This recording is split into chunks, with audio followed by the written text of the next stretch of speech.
Welcome to Boring History for a Relaxing Channel. Tonight we step into a village evening where the sun has slipped away. The lanes are stiff with frost, and the smoke above the roofs rises in thin, grey threads. You push open a low wooden door and enter a room that feels warmer than the yard, though not by much. The hearth glows near the wall, a pot hangs above it, and every face in the room seems quietly aware that the fire cannot blaze forever. Fuel takes work, sparks are risky, and an unattended flame can turn one cottage into a village disaster. You probably will not survive this very comfortably, especially if you expect central heating, thick carpets, or the luxury of complaining about a draft while wearing a thin shirt. So, before you get comfortable, take a moment to like the video and subscribe, but only if you genuinely enjoy what I do here. You can also share where you are listening from and what the local time is, because nothing suits a cold village night quite like knowing someone else is awake somewhere warmer. Now, dim the lights, maybe turn on a fan for that soft background hum, and let's ease into tonight's journey together. You stand just inside the cottage and let your eyes adjust.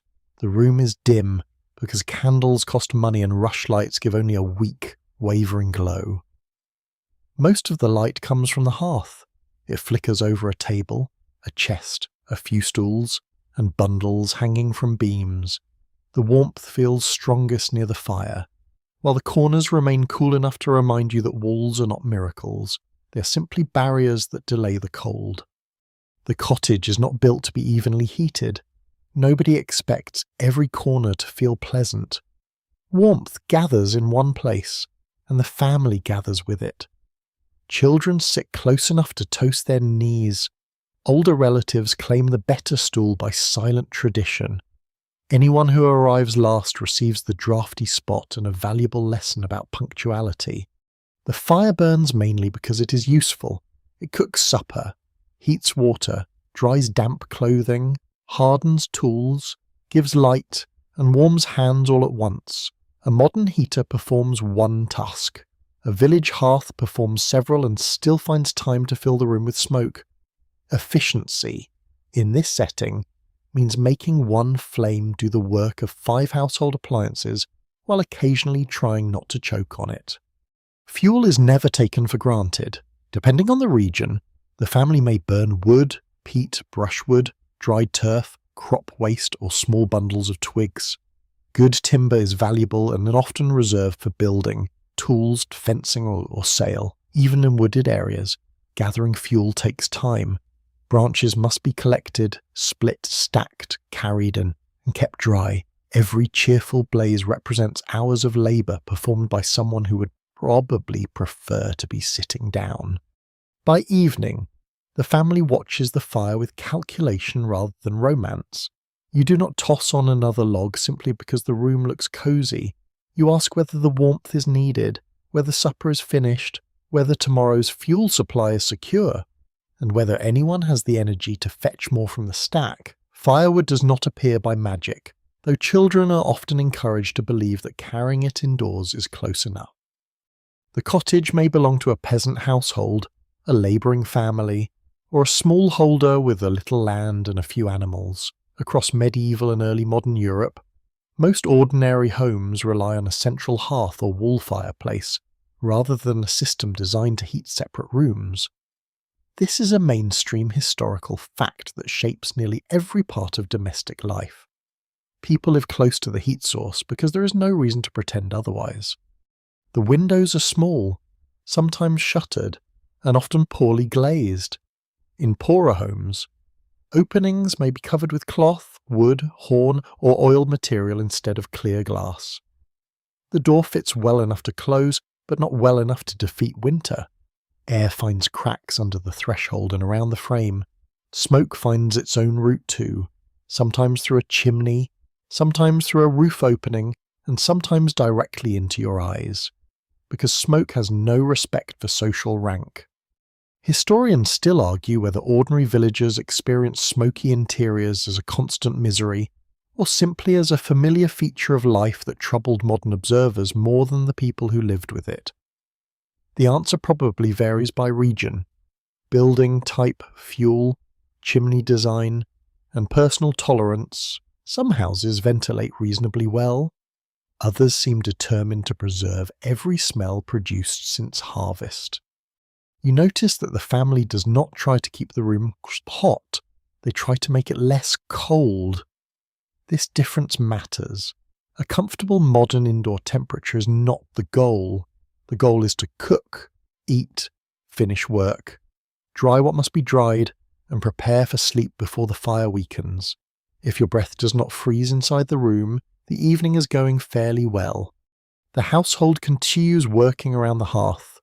Someone mends clothing, someone twists fibre into thread, someone sharpens a tool or repairs a strap. Hands stay busy because work does not end when daylight does. The fire gives just enough light for familiar tasks, especially those performed by touch as much as sight. You begin to understand that staying warm is not a separate activity, it is woven into everything else.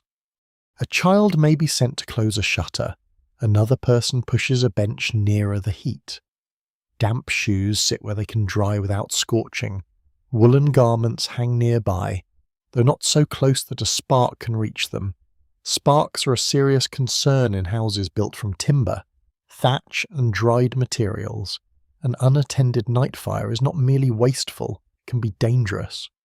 In many villages, houses stand close together, and a single blaze can spread quickly. Local rules sometimes regulate hearths, chimneys, baking ovens, and fire handling.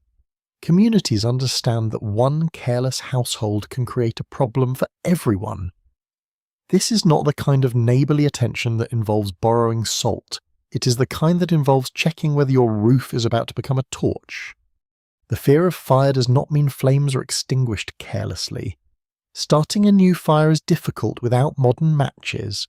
Flint and steel, tinder, glowing coals, and carefully preserved embers all require skill. A household prefers to keep some heat alive, but not a bright open flame. The distinction is crucial.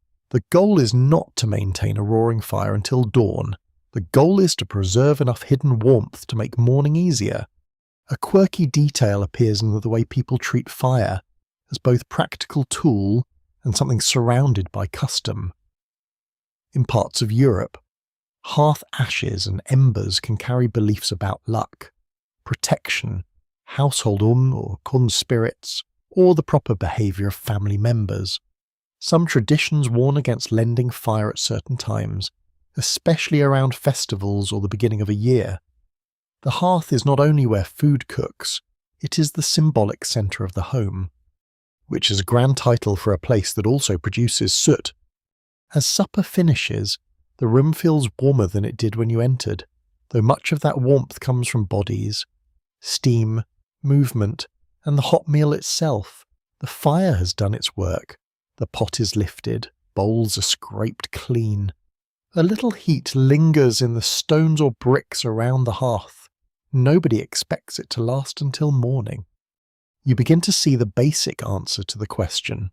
Families keep warm not by defeating the night, but by managing it. They gather close, use fuel sparingly, wear insulating clothes, eat while the fire is strong, and prepare the sleeping area before the room cools. They accept that the house will grow cold. Survival depends on keeping people warm enough, not keeping the whole building warm. The evening settles deeper. Outside, frost gathers on the lane. Inside, the flames shorten and turn red at the base. The family does not panic. This cooling is expected. The important work now is to use the remaining heat wisely, protect a small bed of embers, and move toward the part of the night where cloth, straw, wool, and shared body heat become more important than flame. The last of the supper, steam, hangs beneath the rafters while the household turns its attention to the hearth.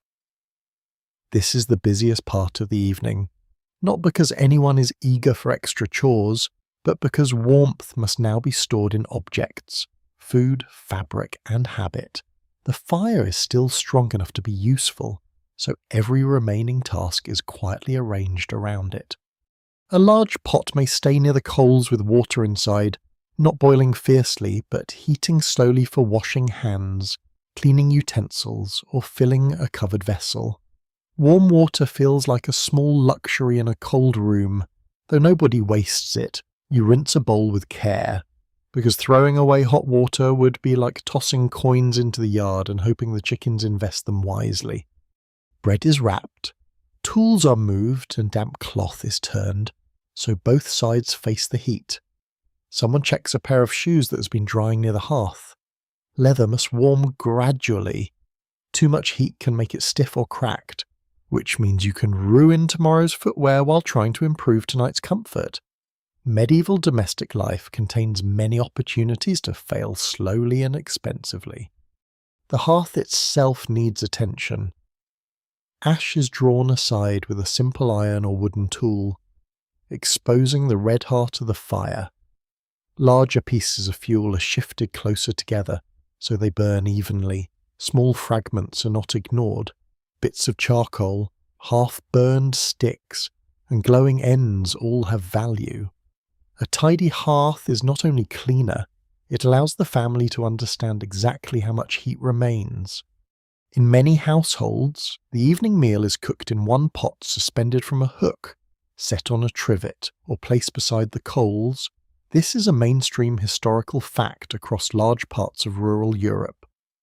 The arrangement is flexible. The pot can be raised, lowered, turned, or moved away from the hottest area. Cooking depends more on managing distance than on setting a precise temperature, which would be difficult when your oven has no dial and occasionally spits sparks. The remaining food also helps keep people warm. Thick pottage, beans, grains, onions, root vegetables, and scraps of meat digest slowly and provide energy through the night. The meal does not make the cottage warm, but it makes the body better able to endure the cooling air. A full stomach is not a blanket, though in a poor household it may be the closest thing available. Children may be given a final bite of bread or a small cup of warm milk if the household owns a cow or goat and can spare it. Older people sometimes receive the place nearest the hearth, partly from affection, and partly because cold affects them more sharply. These choices reveal an unspoken order within the family. Warmth is shared, but not always equally. You notice that the floor near the fire has collected fine ash. This may seem like dirt, but ash has uses. It can help with cleaning, soap making, and certain household tasks. In some places, fine dry ash is also sprinkled where dampness is a problem. Nothing around the hearth is merely waste until everyone agrees that it is useless, and villagers are famously reluctant to agree on such a thing. The walls nearest the fire absorb a little heat. If the hearth is built with stone or brick, those materials warm slowly and release their warmth slowly. They do not remain hot until sunrise, but they soften the first stage of cooling. You can place a stool nearby and feel the stored heat with your hand. It is modest, yet modest advantages matter when winter presses against every surface. A quirky custom in some regions involves placing chestnuts, apples, or small cakes near the embers during evening gatherings. The food warms gradually and gives the family something pleasant to share while work continues. This is not only a treat, it turns the final useful heat of the fire into a social event, which sounds efficient until someone forgets the apple and produces a blackened lump with the personality of a stone. Conversation tends to follow the rhythm of the work. Stories are told, news is exchanged, and plans are made for the morning. The fire gives people a natural reason to sit together. Privacy is scarce, but so is isolation. You hear about a damaged fence, a sick sheep, a neighbour's wedding, and a rumour that someone saw a strange light near the marsh. Every village has at least one person prepared to blame unusual weather on a ghost. Historians still argue whether evening hearth gatherings were mainly restful family occasions, or whether later writers romanticised them by overlooking fatigue, smoke, overcrowding, and constant labour. Both pictures contain truth. People can be tired and companionable at the same time. A room can feel comforting while also containing a damp dog, 3 coughing children, and an uncle who has already told the same story twice. The household begins preparing items that will carry warmth away from the hearth. A stone may be placed near the coals and turned carefully so it heats without cracking. A brick can serve the same purpose. Once warm, it may be wrapped in cloth and taken toward a sleeping place. The wrapping matters. A hot stone against bare skin teaches an unforgettable lesson about enthusiasm. Clay vessels can also hold heated water. Though the quality of the container matters greatly, cracked pottery is not invited into bed. A leak would leave the sleeper cold, wet, and deeply suspicious of household innovation. Metal containers are better where available, but they are not cheap. Rural families often rely on what they already own and know how to use safely. Blankets and outer garments may be brought close to the hearth for a short time. Wool absorbs warmth, though it must never be draped where a spark can reach it. A cloak warmed for a few minutes can make the walk to bed less unpleasant. Even a cap placed near the fire feels wonderfully civilized when pulled over cold ears. The family also seals the room as well as it can. Shutters are checked. A cloth may be pushed against a draft, and the door latch is tested. These acts do not create heat, but they reduce how quickly it escapes. You learn that keeping warm is often less about producing more warmth and more about losing it slowly. Smoke control remains important. The flue, chimney, or roof opening must draw well enough for the fire to settle safely. A sudden gust can force smoke back into the room. Someone may adjust the fuel or partially close an opening, judging the draft through experience. There is no instrument for this.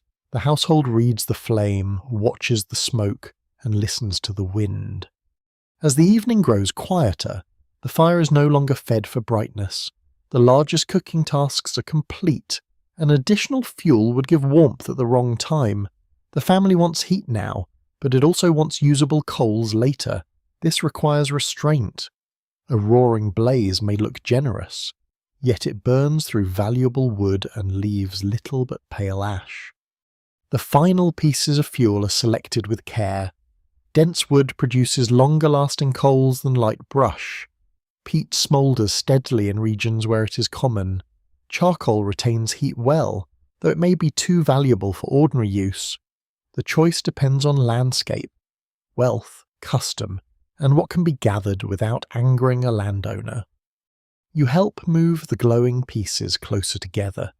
Their red surfaces brighten when air reaches them. A faint heat touches your face. The room is no longer lively with cooking, but it feels organized, almost prepared. Warm stones wait in cloth, clothing is dry, water is heated. The family's night comfort now rests in dozens of small decisions rather than one large flame. The hearth has become quieter, yet it has not finished its work. Its heat has travelled into supper. Walls, garments, bricks, and bodies, every useful object nearby has borrowed a little warmth. The household is ready to preserve what remains, not with dramatic effort, but with the calm precision of people who have repeated this routine through many winters. You crouch near the hearth while the flames settle into a low red glow. The room has changed character. It no longer feels like a place of cooking and talk. It feels watchful, quieter, and more deliberate. Every bright tongue of flame now looks slightly wasteful, because the goal is not to keep the fire lively. The goal is to persuade it to sleep without letting it die. A long iron poker or a sturdy stick draws the coals inward. Scattered embers cool quickly, while a compact mound holds heat. You nudge the glowing pieces together until they form a dense red centre. Small charcoal fragments are swept in too. Nothing useful is abandoned at the edge, because a forgotten ember is either wasted heat or an unexpected spark, and neither outcome earns praise. The family then places a final piece of slow-burning fuel on the mound. Dense wood works well where it is available. Peat can smoulder for hours in places where bog fuel is common. The exact method changes with region and resources, but the principle remains simple. Reduce the air, preserve the heat, and leave just enough life in the hearth to survive the coldest hours. Ash is drawn over the embers in a careful layer, umwamö. It looks strange at first, as though the family is smothering the very thing it wants to save. Yet ash acts as insulation. It slows the movement of air, reduces rapid burning, and traps warmth around the coals. Too little ash allows the fuel to burn away. Too much may suffocate it completely. You're balancing the fire on the narrow line between hunger and sleep. This practice of banking a fire is a mainstream historical fact in households that lack easy fire-starting tools. Matches are not part of ordinary village life for most of the medieval and early modern periods. Flint, steel, tinder, and dry kindling can produce a new flame, but the process takes time and dependable materials. A preserved ember turns morning fire making from a difficult task into a manageable one. You watch the older household member test the mound with practiced confidence. A faint red glow appears through a crack in the ash. That is enough. The fire does not need to impress anyone, it only needs to remain alive. This is one of those village skills that looks almost effortless until you try it and discover that ash has somehow entered your sleeve, your hair, and possibly your future. The hearth must also be made safe. Any loose sparks are crushed or covered. Nearby cloth is moved away. Wooden tools are placed where they cannot fall into the coals. The family checks that no burning fragment has rolled onto the floor. In a cottage filled with timber, straw, baskets, dried herbs, and bedding, an ember can find more opportunities for mischief than a bored child.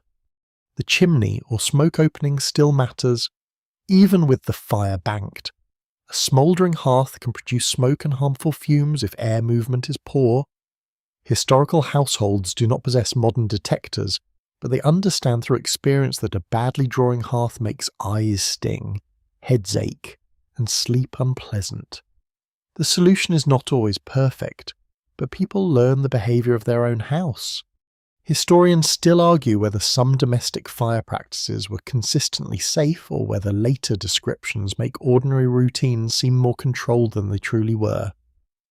Much depends on building design, ventilation, fuel, and local custom. A method that works well in a stone cottage with a proper chimney may behave very differently in a timber house with a smoky roof opening. You notice that the ash itself is not merely grey dust. It carries the memory of different fuels. Wood ash is light and powdery. Peat ash may behave differently and retain distinct fragments. The family knows these textures without giving them scientific names. They judge by sight, touch, smell, and habit. Practical knowledge settles into the hands long before anyone writes it into a book. In some regions, people leave a small cross, pattern, or protective mark in the ash around the banked fire. This quirky tidbit blends household routine with belief. The mark may be intended to guard the home, reveal disturbance, or invite good fortune. Vippen. It also has the practical advantage of showing whether the ash has shifted during the night, which means superstition and household management briefly become excellent colleagues. The children are warned not to touch the hearth. This warning is repeated often, because children possess a natural talent for approaching the one object they have been told to avoid. A low glow can appear harmless, especially when covered with ash, but the heat beneath remains intense. The safest hearth is one that everyone respects and nobody decides to investigate with bare fingers. You help place a screen, stone, or simple barrier near the opening if the household uses one. Not every cottage has a proper fire guard, and many rely on arrangement rather than equipment. A stool is moved, a chest is shifted. The sleeping dog is encouraged to choose another patch of floor. The dog disagrees silently, because it has spent the entire evening identifying the warmest place and considers itself the leading expert. The room grows cooler while the embers disappear beneath their blanket of ash. This cooling is expected. Nobody mistakes a banked fire for a source of all-night comfort. It preserves possibility, not luxury. The hidden heat will not warm every wall or keep every sleeper cozy. Its value lies in saving labour, fuel, and time when dawn arrives. The household listens for a moment. Without open flames, the room sounds different. Wood no longer snaps sharply. The low hiss of settling coals fades. Wind touches the shutters, and the roof gives a faint creak. You become aware of breathing, fabric, and the occasional movement of someone crossing the floor. Darkness makes small sounds feel important, though most of them are only the house adjusting to the cold. A well-banked hearth can sometimes keep embers alive through the night, but success is never guaranteed. Damp fuel, too much ash, too little ash, or strong draughts, or bitter cold can defeat the effort. Morning may still bring a dead hearth. Families prepare for this possibility by keeping tinder dry and knowing which neighbour is likely to have a live coal. Borrowing fire is an old and practical custom. A person may carry a glowing coal in a covered container, a shard of pottery, or a bundle designed to keep it from dying. The journey must be short and careful. You do not sprint across the village waving an ember, unless your goal is to become the subject of every conversation until spring. Fire sharing can strengthen social ties, but it can also carry rules. Certain days, festivals, or beliefs may make people reluctant to lend flame. In some traditions, giving away fire is thought to give away luck, prosperity, or household protection. These ideas vary widely, yet they show how deeply the hearth is connected to identity and fortune. The ash mound is checked one final time. No flame appears. A thin ribbon of smoke rises and slips upward. The red glow beneath is almost invisible now. But when you hold your hand nearby, you feel a steady warmth. It is a quiet reserve, hidden and guarded. Much like grain stored in a chest or coins tucked beneath a floorboard. You stand and brush ash from your knees. The hearth looks nearly dead, but that is the deception at the centre of the method. Its strength lies in seeming extinguished while keeping a small interior heat. The family can now move towards sleep knowing that the night has not been conquered, only negotiated with carefully.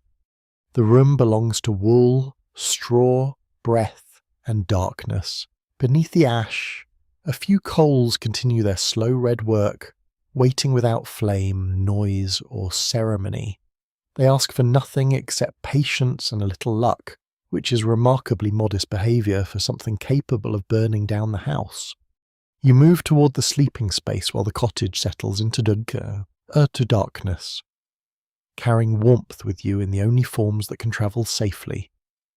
A wrapped stone rests under one arm, a woolen blanket lies across the other, and your feet search carefully for uneven floorboards. The bed waits against the wall, less like a piece of furniture and more like a small defensive structure designed to hold body heat until morning. The mattress is often a sack filled with straw, chaff, dried leaves, wool scraps, feathers, or whatever soft material the household can gather. Straw is common because it is available after harvest and traps air between its stems. That trapped air slows the loss of warmth. The mattress may rustle whenever you move, which gives every sleeper the gentle nighttime soundtrack of a mouse opening a paper parcel. Fresh straw feels springy and dry, but it compresses with use. The family may loosen it, turn it, or replace it when supplies allow. A damp filling is uncomfortable and cold, so keeping bedding away from leaking walls and roofs matters greatly. No one wants to discover during a winter storm that the mattress has quietly become a rectangular marsh.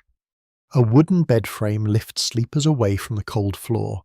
Wealthier village households may own a substantial framed bed, while poorer families use simple platforms, benches, pallets, or bedding spread over raised boards. Elevation matters because cold air gathers near the ground, and floors made from earth, stone, or poorly joined timber can draw warmth from the body. Curtains around a bed provide another layer of protection. They are not found in every home, since fabric is valuable, but where they exist, they create a smaller pocket of air around the sleepers. This enclosed space warms faster than the whole room. The curtains also block drafts and offer rare privacy. though everyone can still hear every cough, snore, and whispered complaint. The use of bed curtains and enclosed sleeping spaces is a mainstream historical fact among households that can afford enough cloth. Even modest homes may hang a blanket, woven screen, or spare textile near a bed to reduce moving air. The material does not create heat.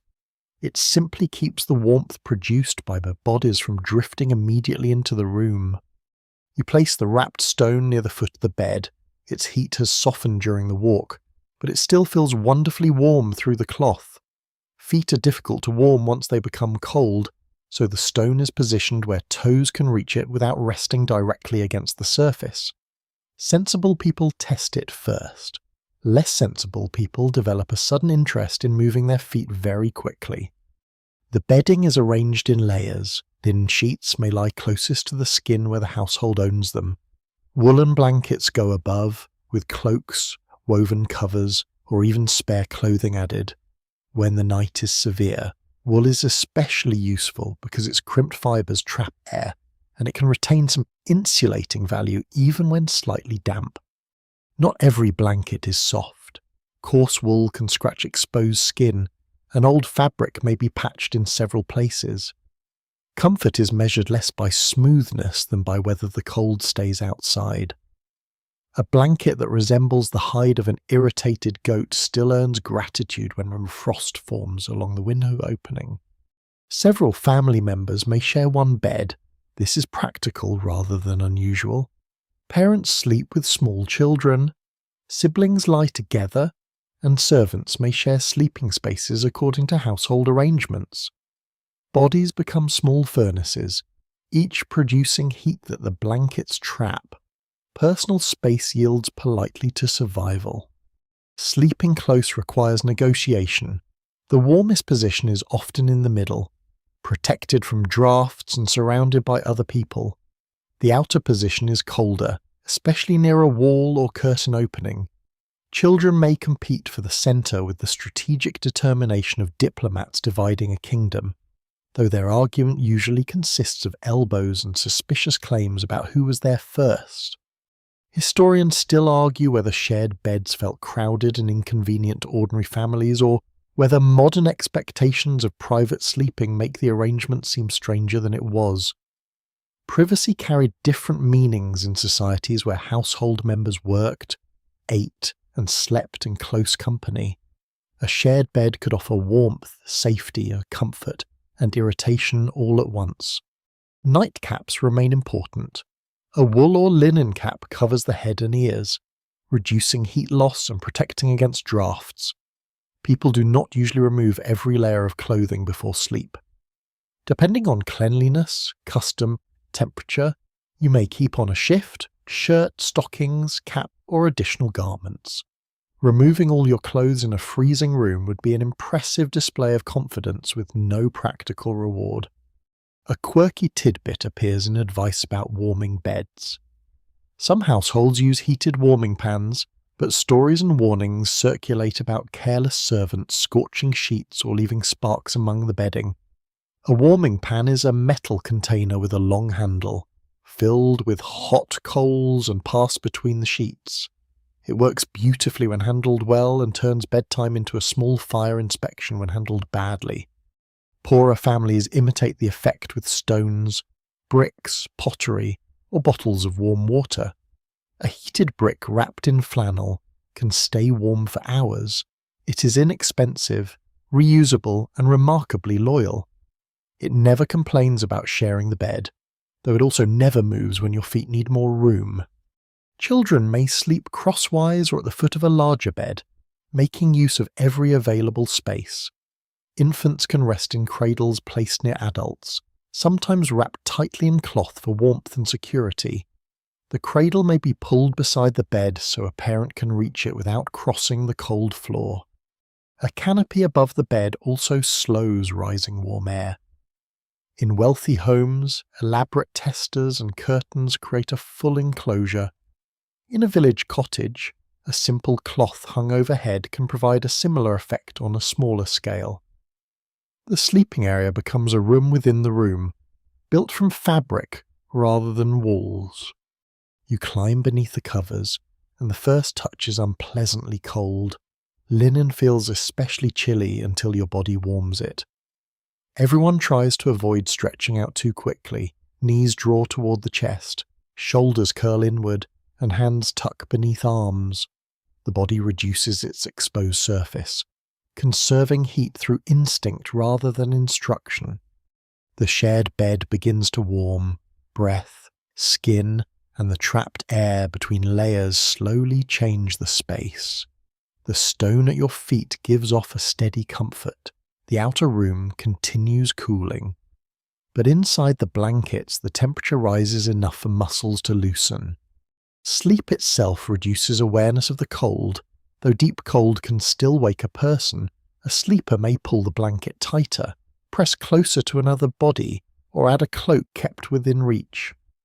Nobody expects the air outside the bed to remain pleasant. The warmth exists in a narrow private pocket, carefully held between straw below and wool above. You listen as the house becomes still. The bed frame creaks when someone turns. Straw whispers beneath the mattress cover. A child murmurs and settles closer. The darkness beyond the curtain feels broad and cold, but the enclosed space around you feels smaller, softer, and steadily warmer. The family has not heated the night. It has reduced the size of the place that needs heating until a few resting bodies can manage the task themselves. Beneath layers of cloth, above a mattress full of trapped air, you become part of the household system, producing warmth simply by lying still and trying not to steal the entire blanket. You keep most of your clothing on as the room cools, because undressing completely would surrender valuable warmth for no sensible reason. A linen shirt or the shift remains close to the skin. Woolen layers stay above it, and stockings continue covering the legs. The garments are not arranged for elegance now. They're arranged for survival, comfort, and the simple pleasure of not feeling the draft slide along your spine. Wool is the great ally of the cold household. Its webs trap small pockets of air, slowing the movement of heat away from the body. Even when the fabric feels rough or slightly damp, it still offers useful insulation. This is a mainstream historical fact that explains why wool dominates so much ordinary winter clothing across medieval and early modern Europe.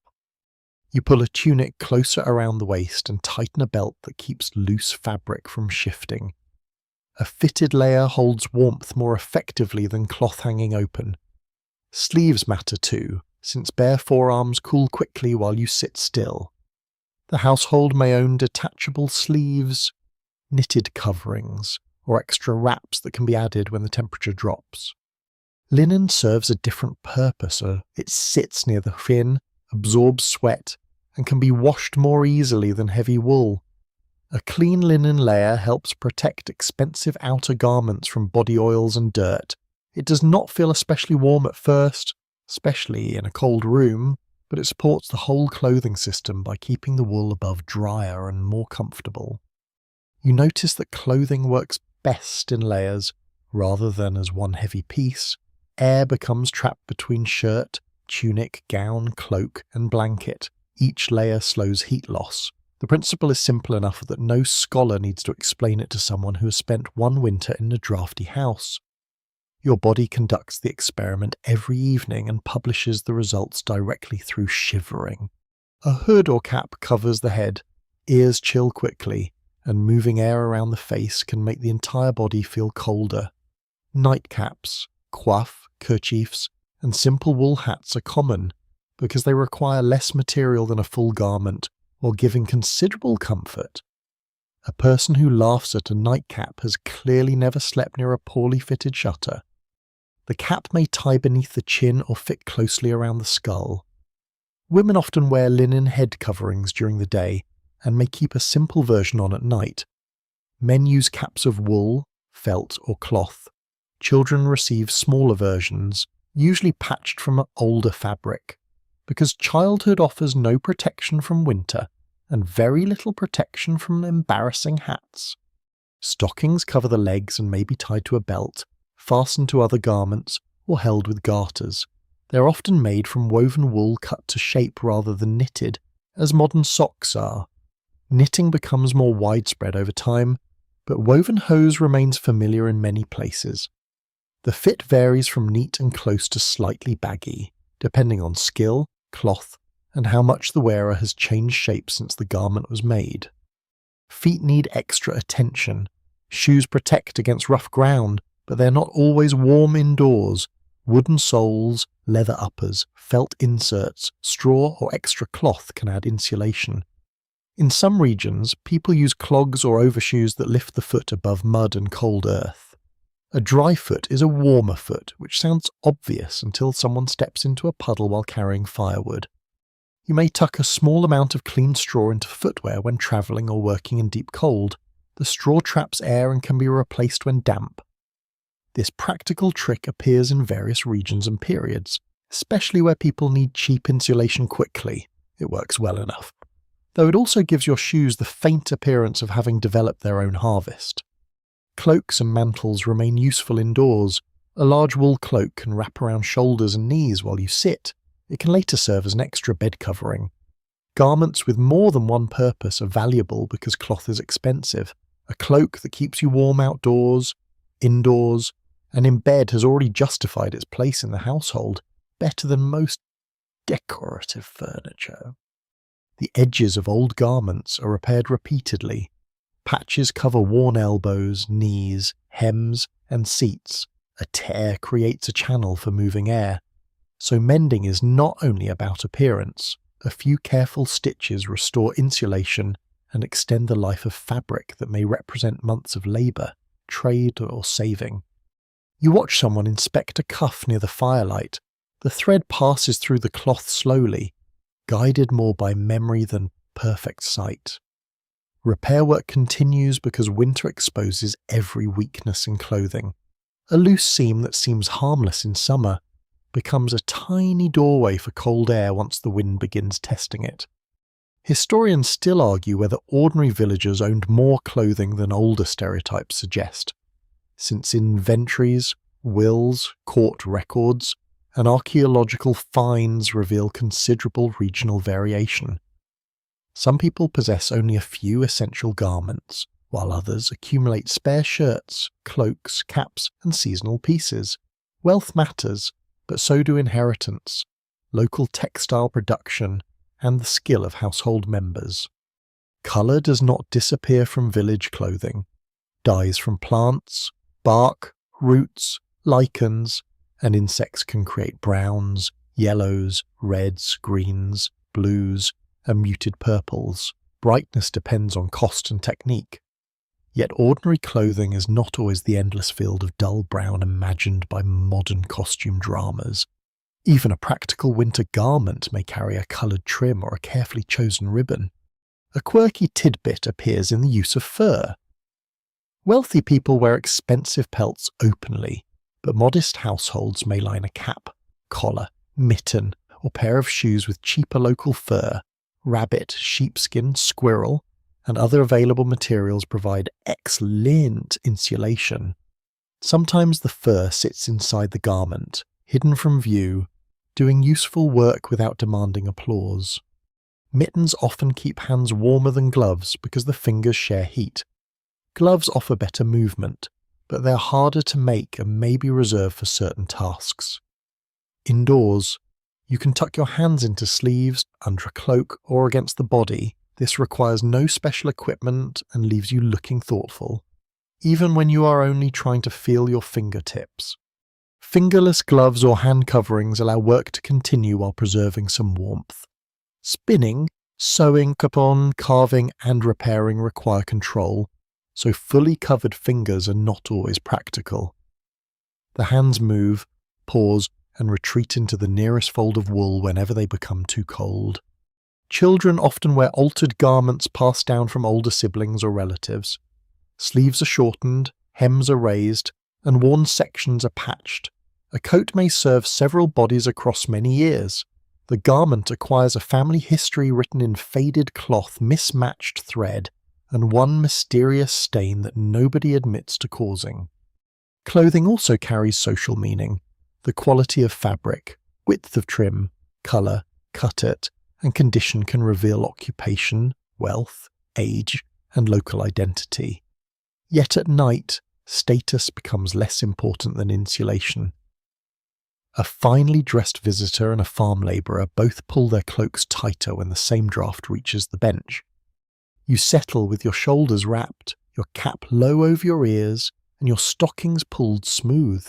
The room remains cold, but the cold now reaches layers rather than skin. Heat stays close to the body, held inside wool, linen, fur, and trapped air.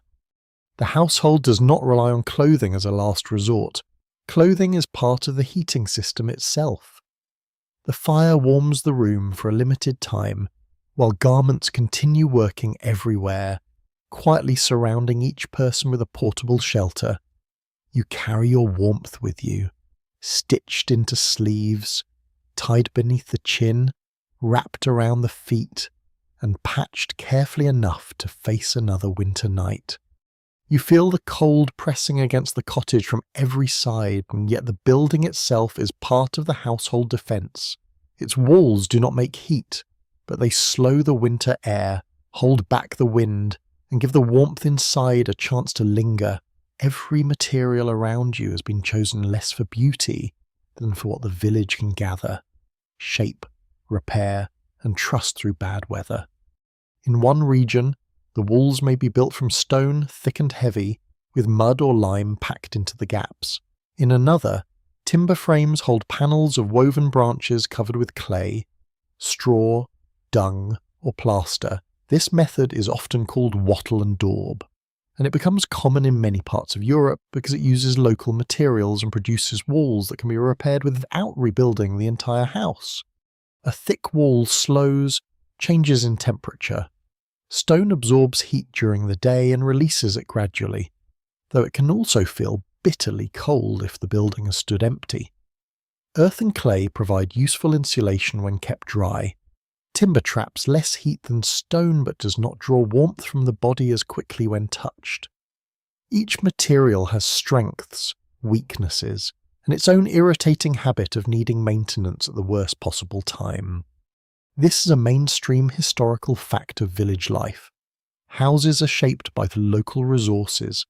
Forest regions favour timber, rocky districts rely more heavily on stone, and areas rich in clay use earth-based construction.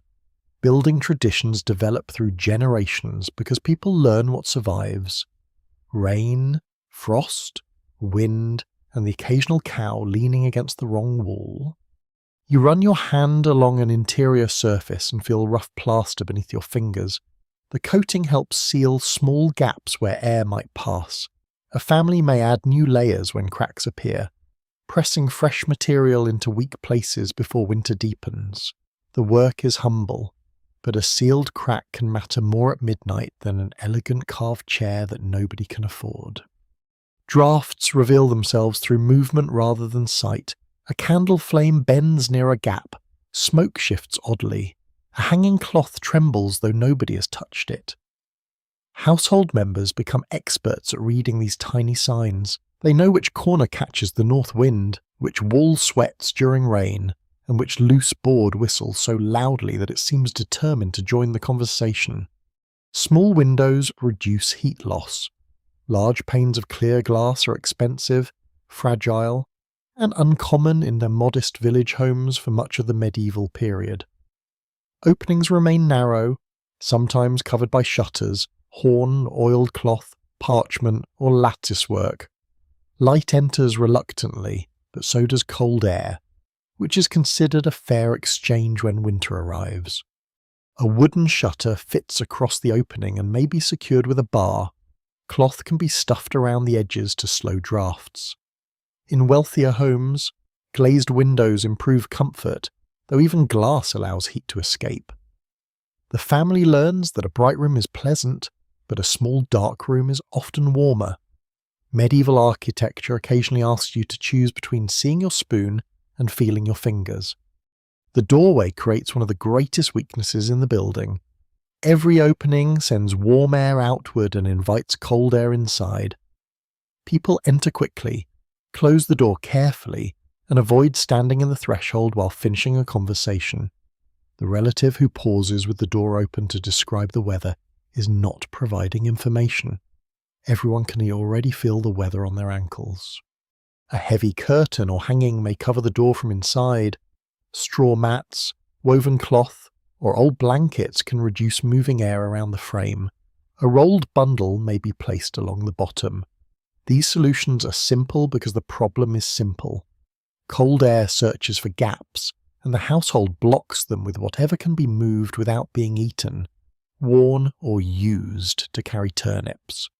Historians still argue whether ordinary rural houses were consistently as dark and drafty as later descriptions suggest. Surviving buildings often belonged to wealthier households. While poorer structures disappeared or were rebuilt, written accounts can exaggerate misery or ignore it entirely. The reality differs by climate, wealth, craftsmanship, and how recently someone has repaired the roof.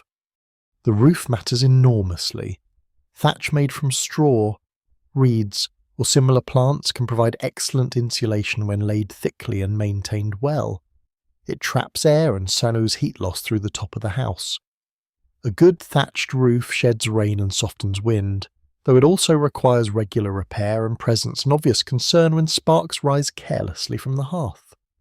Tile, slate, turf, and wooden shingles appear in different regions. Turf roofs can insulate remarkably well, especially where grass and soil form a heavy protective layer. Stone or tile resists fire better than thatch, but may conduct cold more readily without a ceiling beneath. No material solves every problem, which is why building a house often feels like choosing which inconvenience you prefer to maintain. Smoke blackens the rafters and may help preserve timber by discouraging insects. This quirky tidbit means the same smoky interior that irritates your eyes can also protect parts of the structure. The effect does not make breathing more pleasant, but village life is full of arrangements where one problem politely reduces another.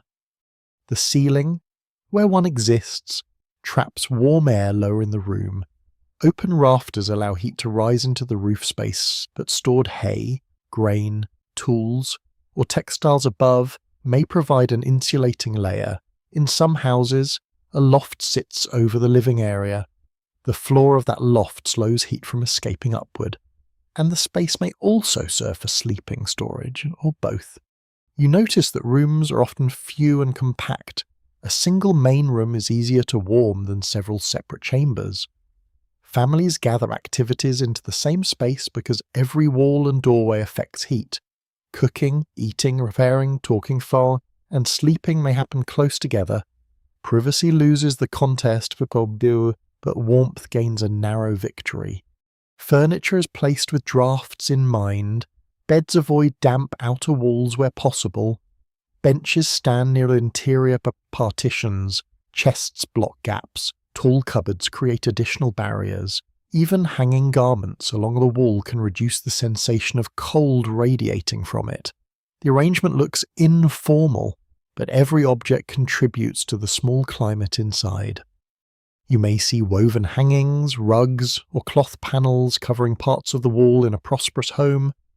These trap still air and make surfaces feel warmer. Poorer households use reed mats, sacks, boards, or bundles of straw. Decoration and insulation often overlap. Wall hanging can display colour while quietly preventing the room from feeling like the inside of a stone well. The floor receives similar treatment: rushes, straw, mats, or wooden boards separate feet from packed earth or stone. Fresh rushes add a little insulation and absorb dirt, though they must be replaced. Old floor coverings can shelter insects and unpleasant smells, especially when cleaning is neglected. Warmth comes with company, and some of that company has 6 legs. You begin to understand that the house is not sealed in the modern sense. It breathes, leaks, creaks, and shifts. The family does not eliminate every draft. It manages the strongest ones and arranges life around the rest. Warm zones develop near interior walls, sleeping spaces, and places protected by furniture or cloth. Outside, the wind presses against the roof and slides along the shutters. Inside, its force becomes a faint movement rather than a direct assault. The walls, roof, floor coverings, hangings, and compact layout have reduced the cold without creating a single spark.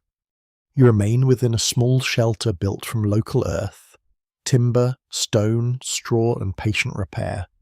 The cottage holds no perfect warmth, but perfection is unnecessary. It only needs to slow the night enough for clothing, bedding, food, and human bodies to complete the work. You hear a soft shifting sound through the wall, followed by the low breath of an animal settling into straw.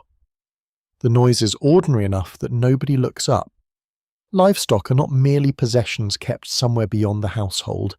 In many villages, they remain very close to the people who depend on them, sometimes in an attached byre, sometimes beneath the same roof, and sometimes just beyond a partition of timber, clay, or stone.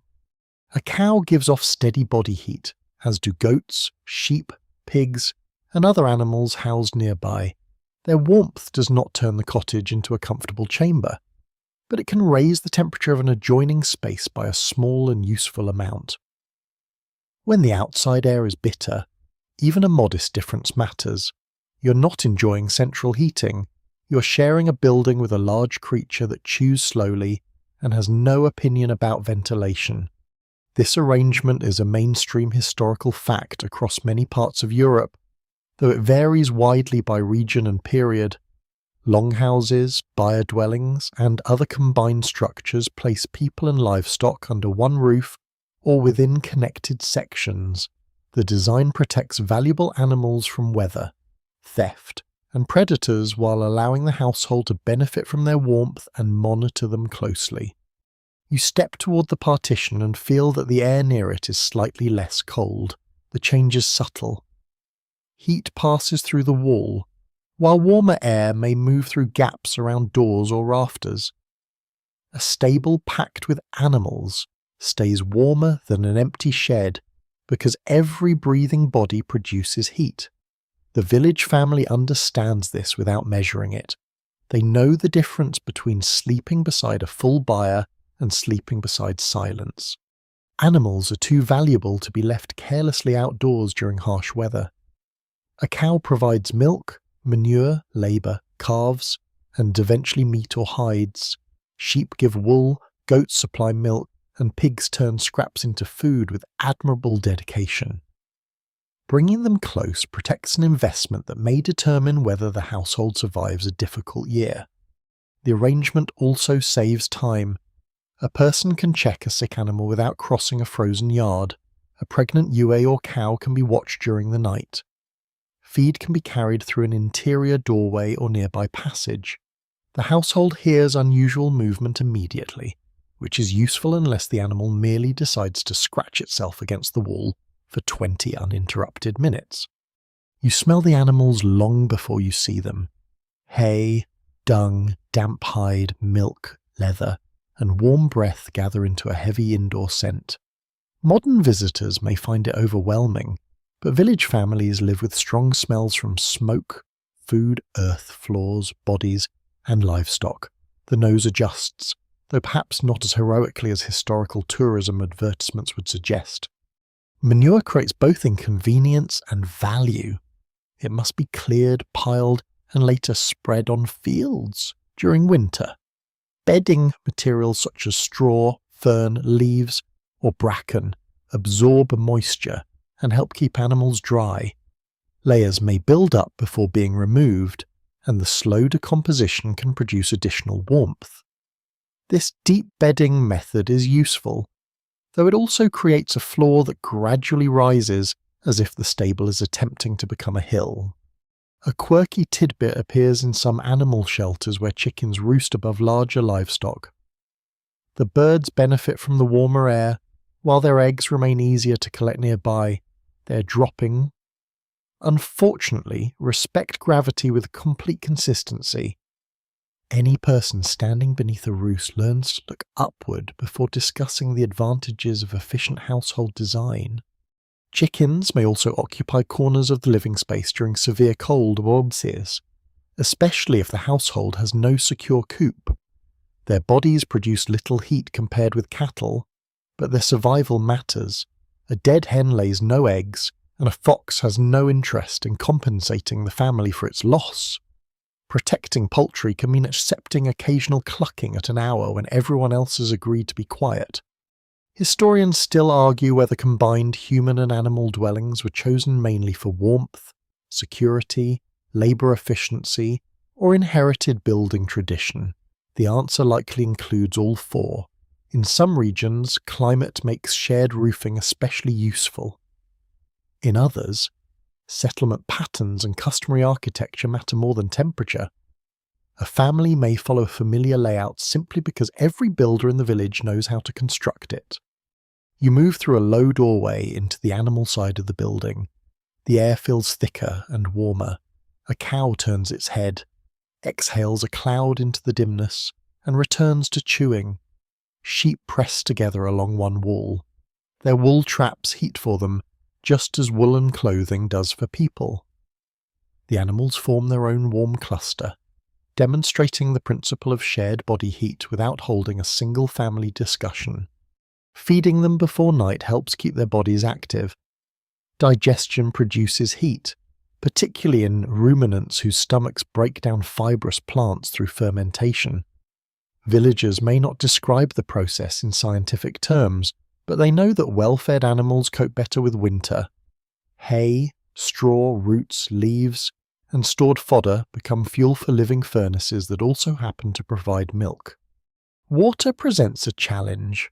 Troughs and buckets can freeze, so they may be placed in sheltered positions or filled with water that is not painfully cold.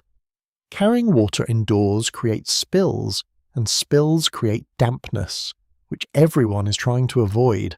The task requires care, patience, and the ability to remain calm when a goat knocks over the container immediately. The partition between people and animals must balance warmth with hygiene. Too many gaps allow odours, insects, and moisture into the living area. Too solid a wall reduces the transfer of heat and makes tending animals less convenient.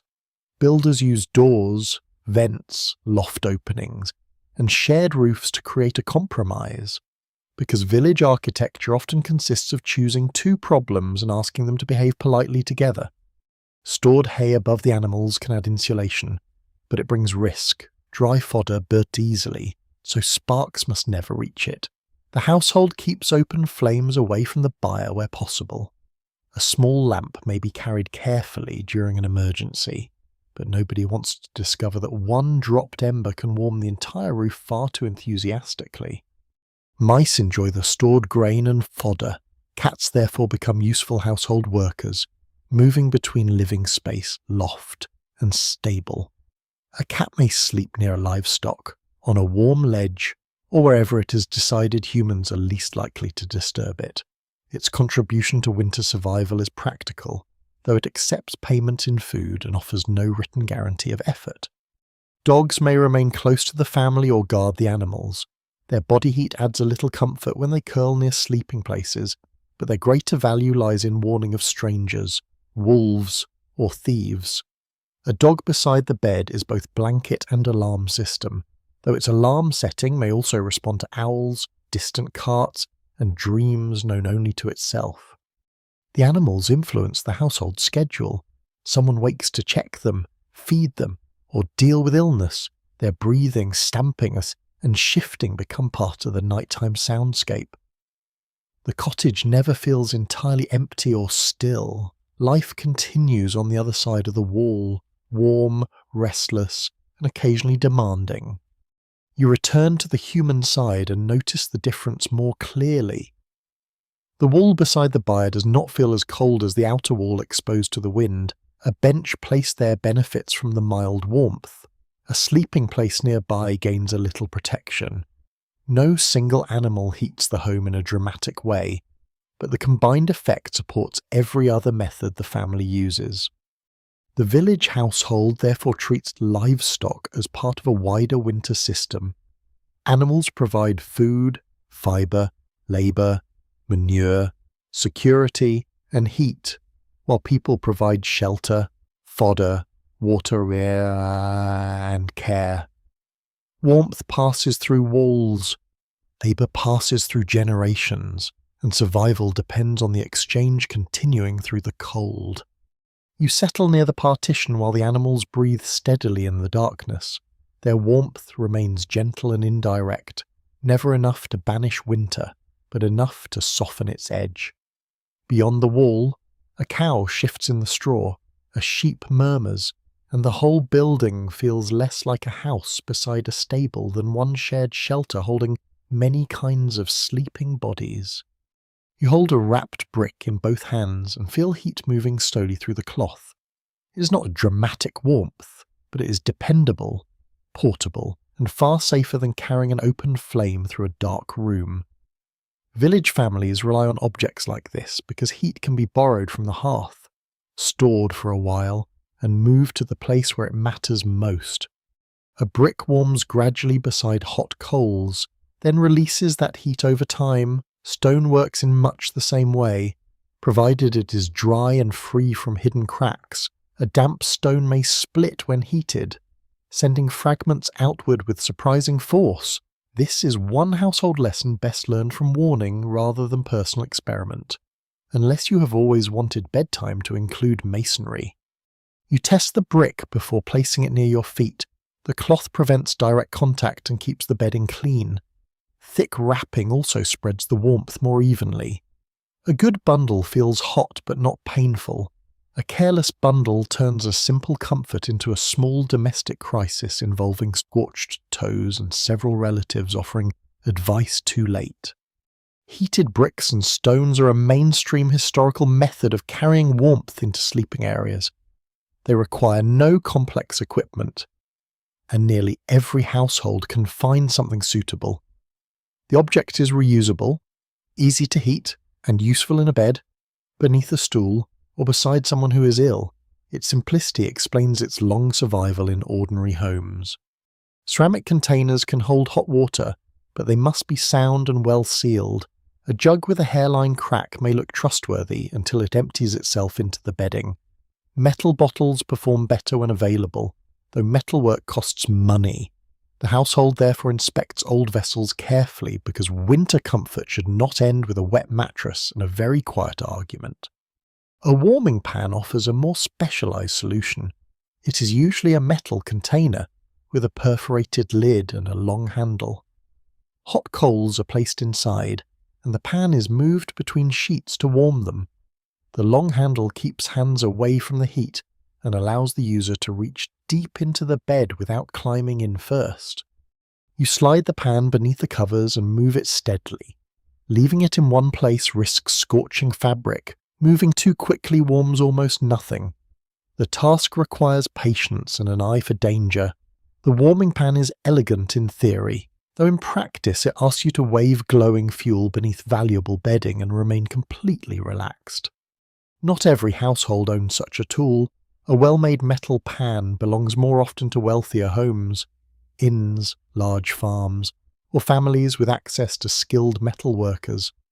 Poorer villagers improvise with wrapped bricks, heated tiles, wooden boxes containing safe stones, or vessels filled with warm water.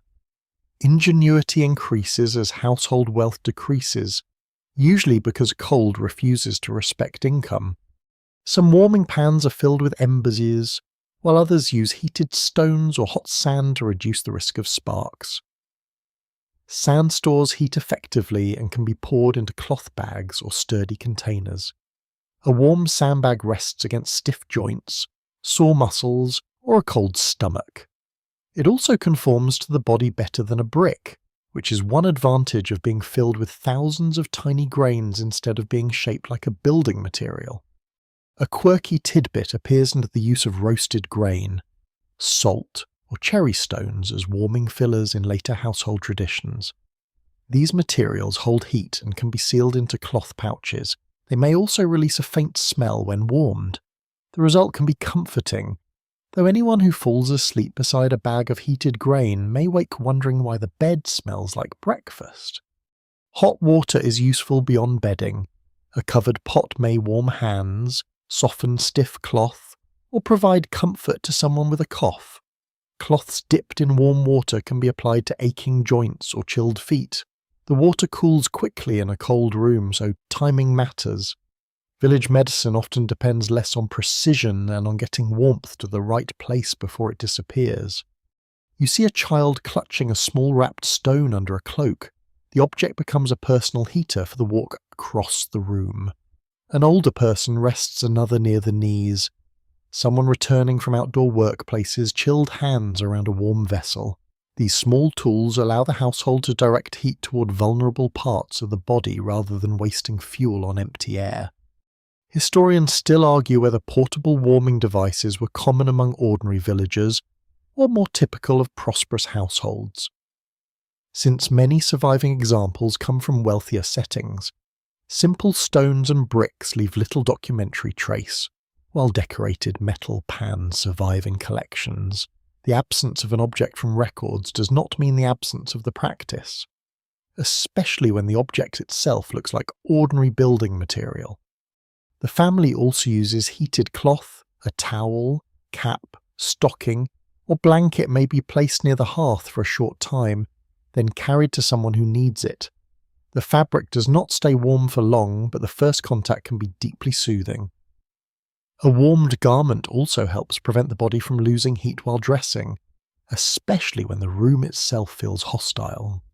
Foot warmers appear in several forms. A wooden box may contain a metal tray of coals with holes in the top for warmth to rise. The feet rest above rather than directly on the fuel. Such devices require careful handling and good ventilation. They are useful during seated work, worship, travel, or long periods of stillness. Though one misplaced skirt can turn quiet comfort into sudden athletic movement. Travellers may carry warming boxes in carts or carriages. Churchgoers in cold buildings sometimes bring portable foot warmers because stone floors and long services create a memorable combination. The practice shows that warmth is treated as something personal and movable. You do not heat the whole church, you heat the small area containing your shoes and hope the sermon does not outlast the embers. Bed warmers can also serve symbolic roles. Fine examples may be decorated, engraved, or included in household inventories. A polished warming pan signals comfort, status, and preparedness. The plain brick under a blanket achieves nearly the same physical result, but it does so without looking impressive enough to appear in a portrait. You rotate the wrapped brick so a fresh side faces your feet. Its heat has already begun to fade, yet the bedding around it is warmer. This is the real purpose of the device. It does not need to stay hot until dawn. It only needs to ease the difficult first part of the night, when cold sheets draw heat rapidly from the body. The same principle applies to every warming tool in the room. Coals heat metal, fire heats stone, hot water heats cloth, and each object carries a small reserve into a colder place. The household creates many little islands of comfort rather than one great sea of warmth. You settle deeper while the brick rests beneath the covers and the warming pan cools nearby. The tools are humble, sometimes improvised, and occasionally hazardous, but they make the night gentler. Heat has become something you can wrap, carry, place, and share, which is a remarkably useful trick when the fire itself remains safely behind. You remain awake long enough to notice that warmth comes from movement as much as from flame. The household does not spend the whole evening sitting still beneath blankets.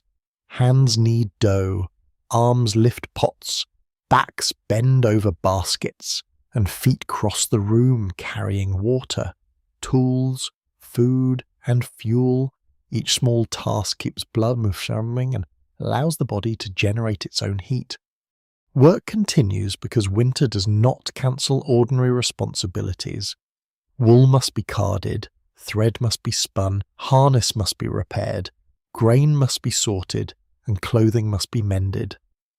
These tasks are often gathered near the brightest and warmest part of the room, but the people doing them are not passive recipients of heat.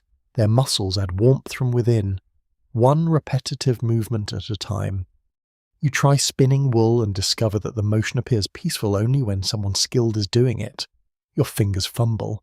The thread thickens and thins, and this spindle behaves like a tiny object with a personal grievance. Even so, the steady work warms your hands, shoulders, and forearms, while the wool itself feels soft and dry against the skin. Food preparation offers more movement. Grain is ground, vegetables are chopped, dough is mixed, and heavy pots are shifted with care. The work produces heat while also preparing calories that help the body resist cold. This is a mainstream historical fact of human metabolism. Digesting food creates heat, and meals rich in grain, pulses, fat, and protein provide energy for long winter nights. Pottage is especially useful because it can combine many ingredients in one vessel. Oats, barley, peas, beans, onions, cabbage, leeks, herbs, and small amounts of meat may simmer together. The result is thick, vilipui, and easiest to portion. It also keeps warm longer than a thin drink, which is fortunate because nobody wants supper to cool faster than the room. Bread adds dense energy. A coarse loaf made from rye, barley, oats, or mixed grains may be heavy enough to serve as both food and an emergency doorstop. You tear off a piece and dip it into the pot and feel how a hot mouthful warms the face and chest. The sensation fades, but the energy remains useful long after the steam disappears. Fat matters too. Butter, lard, dripping, cheese, nuts, and fatty meat provide concentrated calories where households can obtain them. A spoonful added to hot food improves flavour and raises its energy value. Poor families may have little to spare, especially late in winter, so every portion is measured against future need. Hot drinks offer comfort as well as warmth. Water flavoured with herbs, weak ale, milk, broth, or warmed cider may appear depending on place and means. The liquid warms hands through the cup and the body for a brief time after swallowing.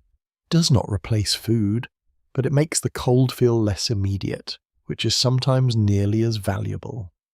You wrap both hands around a wooden bowl and inhale the steam. The bowl itself soon becomes warm enough to hold against the fingers. Someone warns you not to drink too quickly, because the contents are hotter than they appear. Historical hospitality often consists of offering something warm and then watching closely to see whether the guest burns the roof of the mouth. Meal timing can be adjusted to the cold. The largest or hottest meal may be eaten while the main fire is still useful, giving the householder energy before sleep. A small late portion can help to see children, labourers, or older relatives settle more comfortably. The exact pattern varies, but nobody treats supper as separate from warmth. Historians still argue whether people in poor rural communities routinely consumed enough winter calories to maintain body heat, since harvest quality, household wealth, age or labour, and regional diet created enormous differences. Some families entered winter with well-stocked stores, others faced scarcity long before spring. Cold becomes more dangerous when the body lacks food, and hunger turns every draft into a sharper threat. The household therefore values food storage as part of winter survival. Grain is kept dry. Roots are stored in pits or cellars. Beans are dried. Meat is salted or smoked, and dairy products are preserved when possible. These stores represent warmth in a hidden form. Every sack and crock contains future movement, body heat, and another night endured. You hear a wooden chest open and see dried peas measured into a bowl. The amount is modest, nothing is poured carelessly, because stores must last through uncertain weather.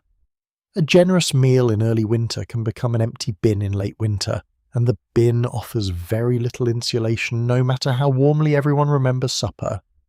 A quirky tidbit appears in the custom of eating roasted chestnuts, warmed apples, or toasted bread during winter gatherings. These foods are simple, but the act of preparing them creates pleasure and keeps people close together. A chestnut sometimes bursts, if not pierced first, which gives the evening a brief moment of excitement and teaches everyone to respect small round objects near heat. Household games and songs can also keep bodies active. Children may clap, stamp, dance, or chase one another until an adult objects to the noise. Adults may join a simple dance during a feast or holiday, and the room quickly warms with movement. This is efficient heating, though it requires more coordination than adding wood and presents a greater risk of stepping on someone's foot. Routine itself protects the family. Tasks are planned so that people remain active during the colder hours and settle only when bedding is ready. Outdoor work ends before darkness becomes dangerous, but indoor labour continues in manageable forms. The body cools less rapidly when it moves, especially when clothing remains dry. Moisture is the enemy of warmth. Heavy labour that causes sweating can become dangerous once movement stops, so villagers learn to adjust layers and pace. A damp shirt chills quickly in cold air. You loosen a garment while working, then close it again before resting. The change seems minor, but it prevents stored heat from escaping through wet cloth. Children are encouraged to stay busy, though not always with tasks they appreciate. Sorting kindling, winding yarn, shelling beans, and carrying small objects keep hands occupied and bodies moving. Complaining also generates a little heat, which may explain why children practice it so diligently. Older people may perform seated work that keeps fingers active without demanding too much strength. Mending nets, stripping herbs, plucking feathers, or sorting seed can continue near the warmest bench. Their food may be softened or served hotter, and family members may watch for signs of unusual shivering or confusion, even if they do not describe the danger in modern medical terms. You notice that laughter produces a brief warmth of its own. A joke travels around the room, shoulders shake, and faces brighten. It does not change the temperature of the walls, but it changes the way the cold is felt. Shared discomfort becomes easier when someone makes it ridiculous. The meal ends, but its effects continue. Warm food settles in the stomach, muscles relax, and the body has energy to maintain its internal temperature. Work has kept everyone moving, and routine has prevented long periods of useless stillness. You understand that village warmth is built from activity, nourishment, and timing. The body is not merely something to protect from cold, it is also the main source of heat each person carries. Food feeds that source. Movement strengthens it, and household rhythm makes sure it is not wasted. You wake in the deepest part of the night because the air beyond the blankets has become sharp enough to reach your face. The bed remains warm at its centre, but every exposed patch of skin notices the cold immediately. Your nose feels chilled, your breath hangs faintly in the darkness, and the room has fallen so quiet that even the movement of cloth sounds important. No one expects the cottage to remain comfortably warm until dawn. The sleeping area is protected, but the open room cools steadily once active heat fades. This is a mainstream historical fact of life in homes without continuous heating. People accept a wide difference between the temperature inside the bed and the temperature a few inches beyond it. You draw the covers higher and tuck them around your shoulders. The motion is small, but it closes gaps where warm air escapes. A blanket works best when it forms a loose seal around the body, trapping the heat already produced. The goal is not to wrap yourself so tightly that breathing becomes a negotiation, though one determined child appears willing to try. Shared sleepers adjust without fully waking. One person turns inward, another pulls a knee closer, and a small child presses toward the warmest available space. These movements happen by instinct. The group preserves heat by reducing empty spaces between bodies, even if the arrangement leaves someone with an elbow near the chin. The outer sleeper feels the cold first. A wall can radiate chill, and a draft may slip through a curtain opening.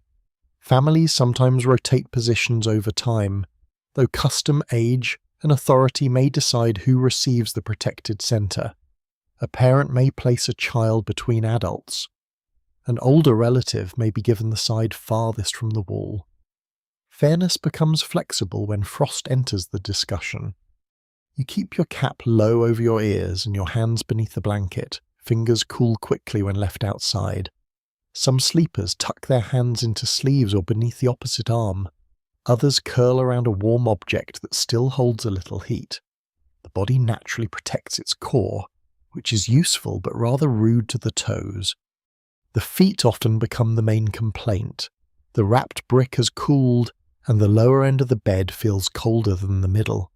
You press your feet together, flex the toes, and rub one foot against the other. This quiet movement increases circulation without forcing you to leave the covers, which would be an act of unnecessary bravery. Leaving the bed is avoided unless duty demands it.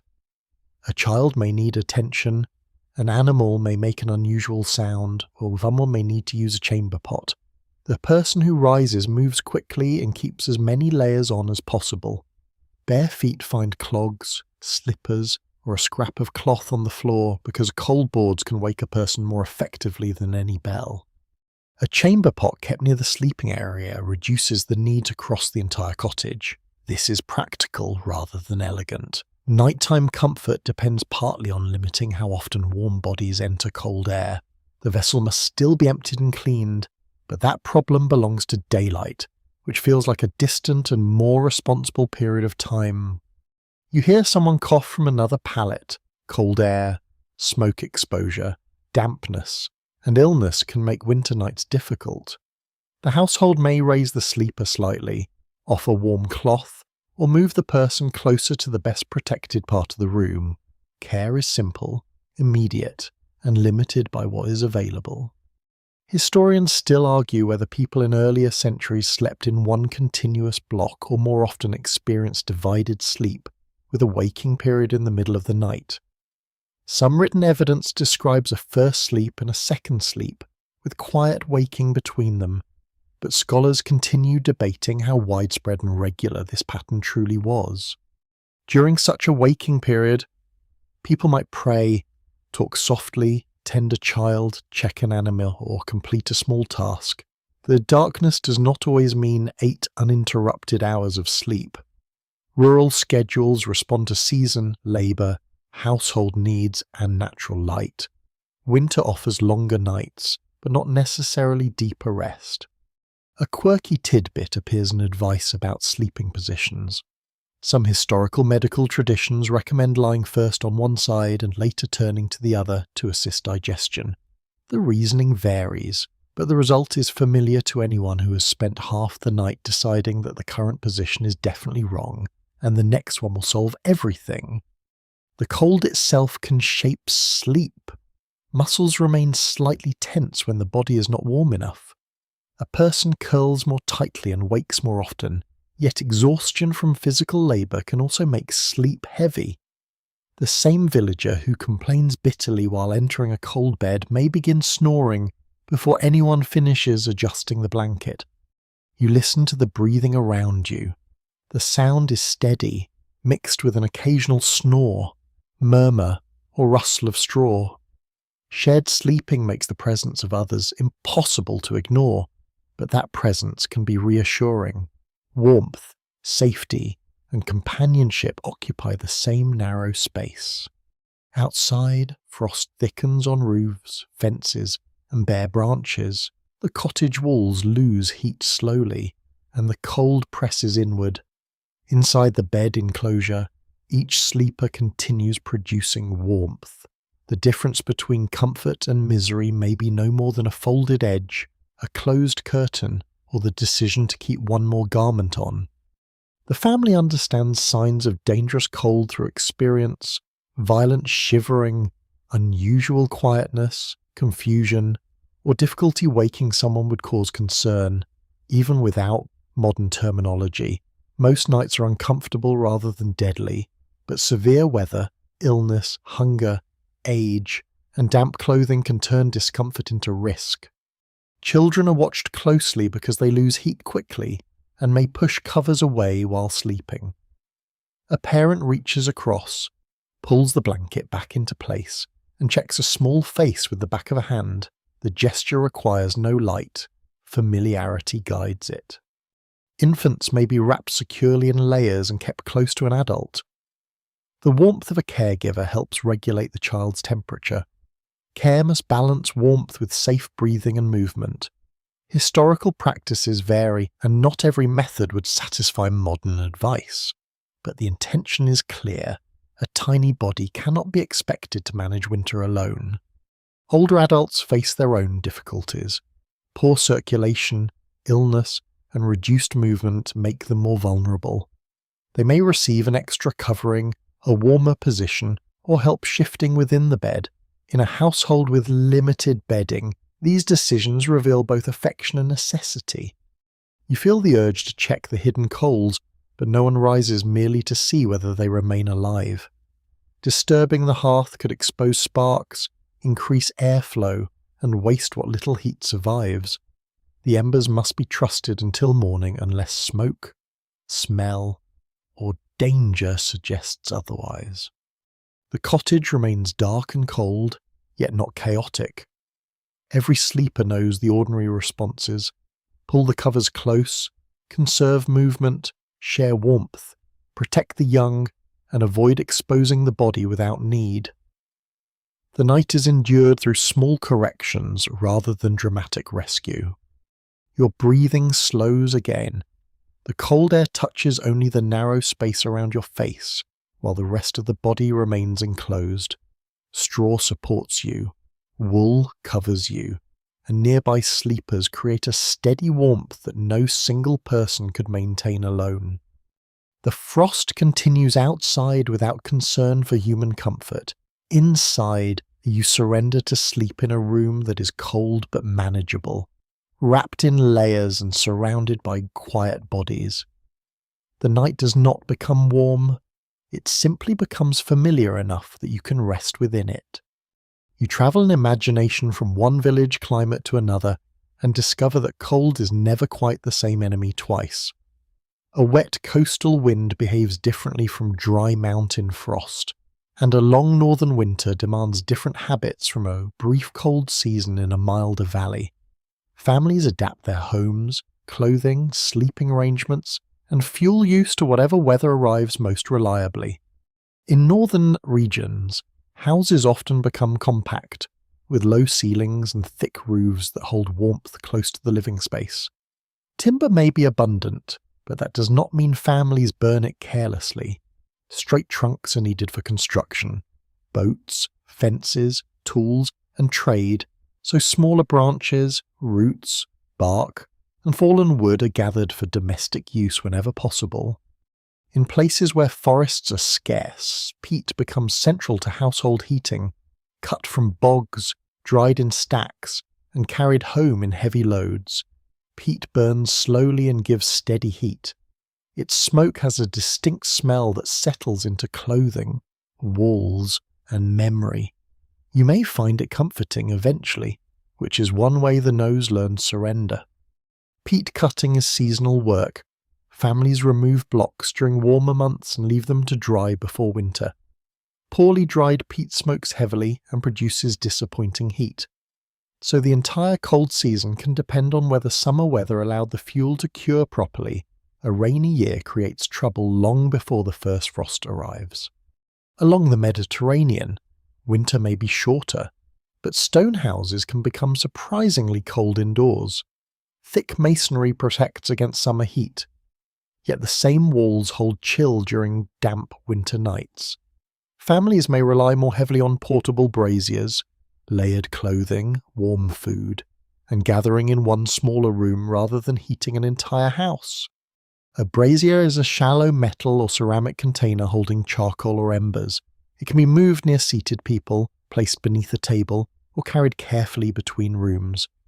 This is a mainstream historical fact across many regions where portable heat offers more practical value than a large permanent hearth. You sit near one and feel warmth rise toward your knees. The heat is pleasant, but the device requires ventilation. Charcoal can produce dangerous fumes without obvious smoke, and historical users do not always understand the chemistry even when they recognize the symptoms. A brazier is therefore both helpful and slightly treacherous, like a polite guest who secretly removes all the air from the room. In parts of Spain, Italy, and nearby regions, a table may be covered with a heavy cloth reaching toward the floor, with a heat source placed safely beneath or beside it. People sit around the table and trap warmth around their legs. The arrangement creates a small shared climate, allowing conversation, sewing, and meals to continue without heating the whole room. Similar ideas appear elsewhere under different names and forms.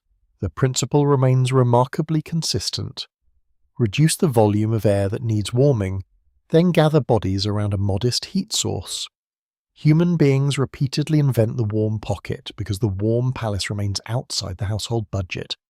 In alpine districts, houses may place living rooms near barns or stables, use heavy timber, and shelter entrances from prevailing wind. Roofs carry steep slopes where snow must slide away, while deep eaves protect walls and paths. Snow itself can sometimes insulate a roof, though too much weight threatens the structure and turns winter beauty into carpentry anxiety. Mountain families often use tiled stoves or masonry heaters where resources and wealth permit. These structures burn fuel intensely for a limited period, then release stored heat slowly through ceramic or stone surfaces. They differ from an open hearth because much of the heat remains in the room rather than escaping directly upward. A person may sit or sleep near the warm outer surface, enjoying steady heat without open flame. Some large stoves include benches or platforms built against them.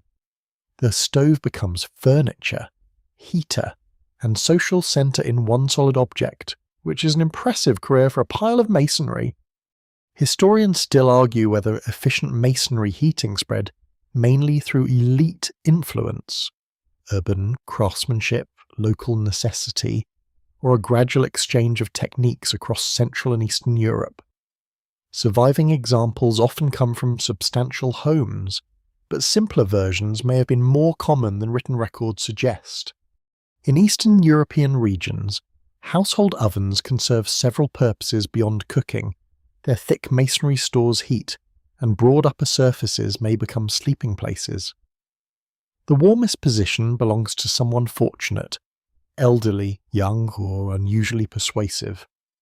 A large oven can shape the entire layout of the room and the social order around it. A quirky tidbit appears in tales of children, grandparents, or household spirits sleeping on or near the oven ledge. Folklore turns the warmest architectural feature into a place of magic, memory, and storytelling. The practical reason is less mysterious. Warm masonry feels excellent when every other surface is cold. In Scandinavian areas, box beds and enclosed sleeping cupboards help preserve body heat. These are beds built into walls or surrounded by wooden panels, sometimes closed with doors or curtains. The enclosed volume warms quickly and protects sleepers from drafts. It feels less like climbing into furniture and more like posting yourself into a wooden parcel. Coastal communities also use heavy wool, knitted caps, mittens, and layered garments shaped by fishing and maritime labour. Wet wind makes water-resistant outer layers valuable, while dry inner layers remain essential. Lanolin left in wool can help repel moisture, making less thoroughly washed fabric useful despite its strong sheepish character. In the British Isles, regional fuel differences shape household habits. Wood dominates where woodland survives, while peat, coal, furze, heather, and brush become important elsewhere. Coastal families may gather driftwood when custom and access allow, though salt-soaked timber can burn poorly and damage metal fittings. Coal appears earlier in some mining districts than many people assume, especially where shallow deposits lie close to settlements. It produces strong heat, but also dense smoke and a sharp smell. Families living near coalfields adapt hearths and chimneys accordingly, while distant villages continue relying on organic fuels. In treeless northern islands, dried animal dung, seaweed, turf, and imported timber may all enter the fuel economy. Dried dung burns more effectively than its reputation suggests, though nobody composes romantic songs about stacking it for winter. Seaweed can supplement other fuels but often contains moisture and salt, making it smoky and unpredictable. Across parts of Asia, similar principles appear in different forms. Heated platforms, underfloor channels, and masonry beds carry warmth through stored mass rather than open flame. Korean homes use heated floor systems, while northern Chinese households may use raised heated platforms. These methods show that people repeatedly seek ways to move heat beneath sleeping and sitting areas. The exact technologies differ, but the logic remains familiar. Warm the body, not empty space. Store heat in earth, brick, tile, or stone. Keep sleeping areas enclosed. Use clothing, food, architecture, and shared routines to support a limited fire. You notice that tradition preserves methods long after their original reasoning becomes difficult to explain. Families teach children where to sit, when to close shutters, how to judge dry fuel, and which sleeping place stays warmest. Practical knowledge travels through imitation, correction, and the occasional mild insult from an older relative. Regional habits also carry identity. A particular stove shape, roof form, blanket weave, cap style, or winter dish tells people where a household belongs. Warmth becomes cultural as well as physical, woven into architecture, food, craft, and family memory. Cold weather therefore produces no single universal solution. Each village builds a system from what the landscape provides and what generations have learned to trust: stone, peat, tile, wool, charcoal, timber, snow, and shared bodies all become parts of local survival. You settle into the thought of many distant houses, each answering winter in its own manner. A tiled stove glows in one valley. A peat ember smoulders near a coast. A box bed closes against northern wind, and a covered table gathers a family around modest heat. The methods differ, but the purpose remains gentle and familiar. Keep the warmth close, waste as little as possible, and let custom carry the household through the night. You begin to notice how easily the cold village night attracts myths. A dark room, a smoky hearth, a shared bed, and a roof full of strange sounds offer excellent material for later storytellers. Modern people often imagine that every family sleeps beside a blazing fire, wrapped in animal skins, while wolves scratch politely at the door. The reality is usually less dramatic, more practical, and considerably more concerned with damp socks. One common misconception claims that ordinary cottages remain warm because thick stone walls trap heat all night. Stone can store warmth, but only if enough heat reaches it first. A poorly heated stone house may remain cold for hours, and its surfaces can feel damp and harsh. The wall slows temperature change, yet it does not create comfort by itself. A stone cottage with no useful heat is simply a very durable cold box. Another myth suggests that everyone sleeps fully dressed because people never wash.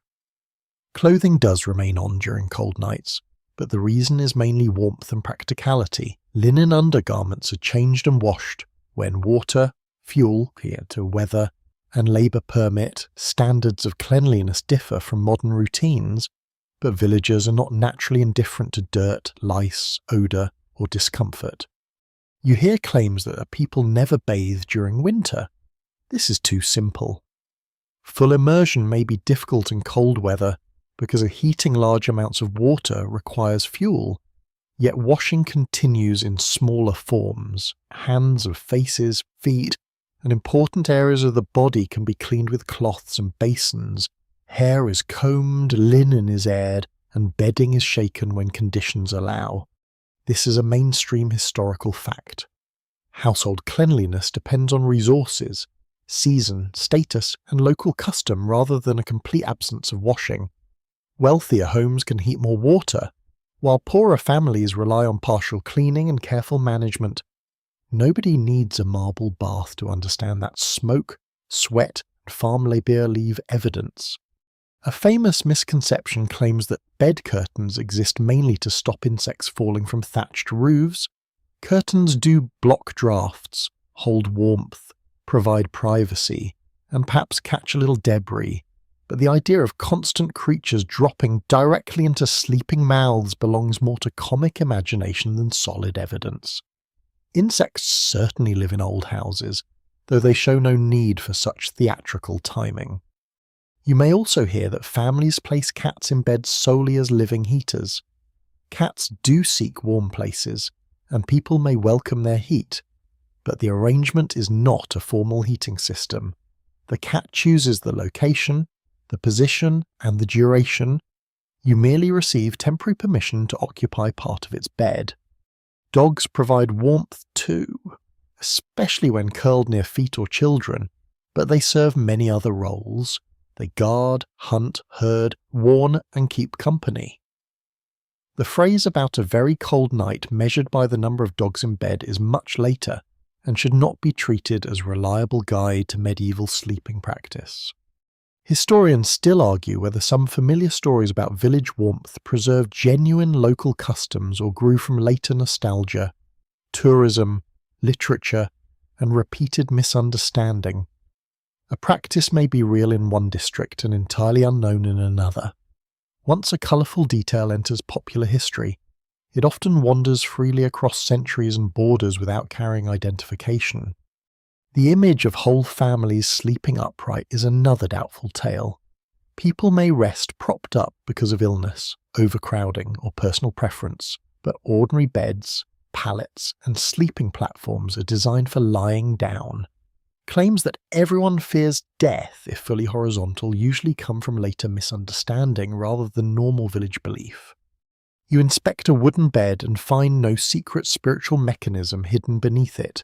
It creaks because joints loosen, boards shift, and sleepers move. The bed is not angled to preserve the soul. It is angled because the floor is uneven, and one leg has been repaired with a piece of wood that once belonged to something else.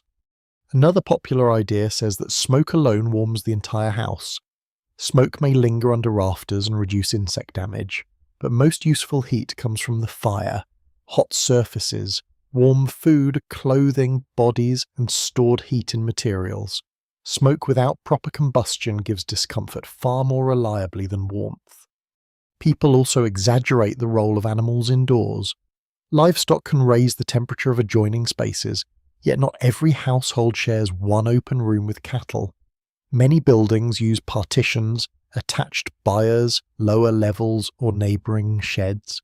The arrangement depends on climate, architecture, wealth, and local habit. A cow beside the bed is possible, but it is not a universal village accessory. A quirky tidbit appears in stories of geese kept indoors during severe weather. Geese are valuable, loud, suspicious, and perfectly capable of announcing movement long before a dog notices it. Their warmth is minor, but their presence may add security, eggs, feathers, and a nighttime commentary that nobody requested. You encounter another misconception about feathers. Some imagine that every poor household owns soft feather beds. Feathers provide excellent insulation, but collecting, cleaning, and storing enough for a mattress takes time and resources.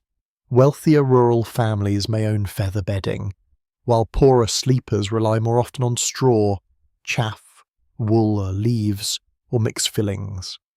Straw beds are sometimes described as filthy heaps never changed. In reality, families can replace or refresh the filling when harvest provides new straw.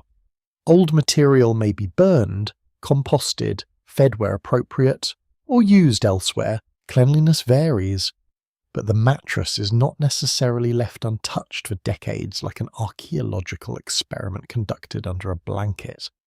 You also hear that people drink alcohol constantly to feel warm. Ale, cider, wine, and other drinks are common in many places, but alcohol does not truly protect the body from dangerous cold. It can create a sensation of warmth while increasing heat loss near the skin. Historical people may value warmed ale or spiced drinks for comfort and calories, yet drunkenness is a poor substitute for insulation.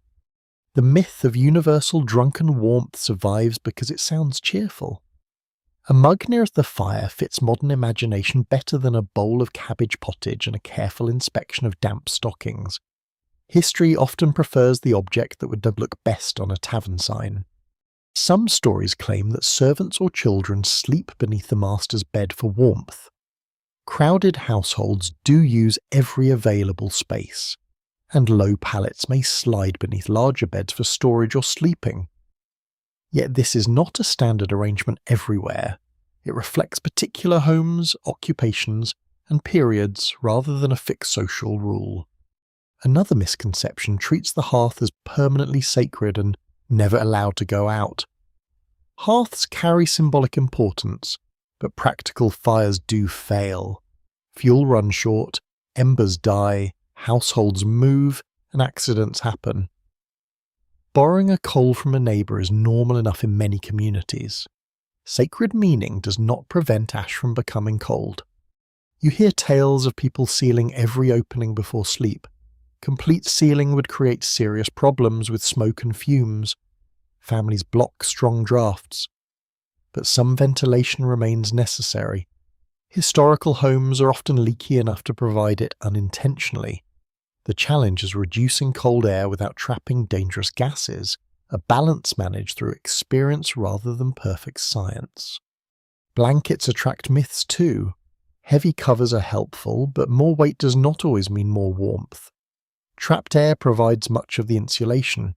Compressed, damp, or poorly arranged bedding may perform badly despite its weight. A mountain of fabric can still leave one mysterious cold gap exactly where your ankle rests. You begin to see why misconceptions endure. The true system is complicated. Warmth comes from dozens of modest practices working together, and modest practices are difficult to summarize in a dramatic sentence. It is easier to say that villagers sleep beside livestock under blazing fires than to explain fuel scarcity, airflow, metabolism, textiles, architecture, and regional variation. The odd traditions deserve attention, but not automatic belief. Protective marks in ash, lucky embers, shared beds, heated stones, indoor birds, and sleeping near ovens all appear somewhere. Yet none should be stretched into a universal law. Village life changes from valley to valley, sometimes from one household to the next. You settle among these half-truths and exaggerations with a calmer view. The past is neither a frozen nightmare nor a cosy painting filled with smiling peasants.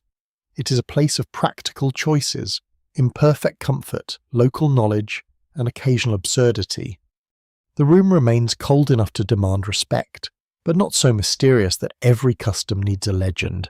You keep the useful facts, release the dramatic inventions, and leave the villagers to their real skill, which is not surviving through magic, but through patient habits repeated until they appear almost ordinary. You wake to a sharper kind of cold, the kind that does not merely inconvenience the household, but begins to test its reserves. The frost has lasted for days, the paths are hard, and the fuel pile looks smaller each time someone passes it.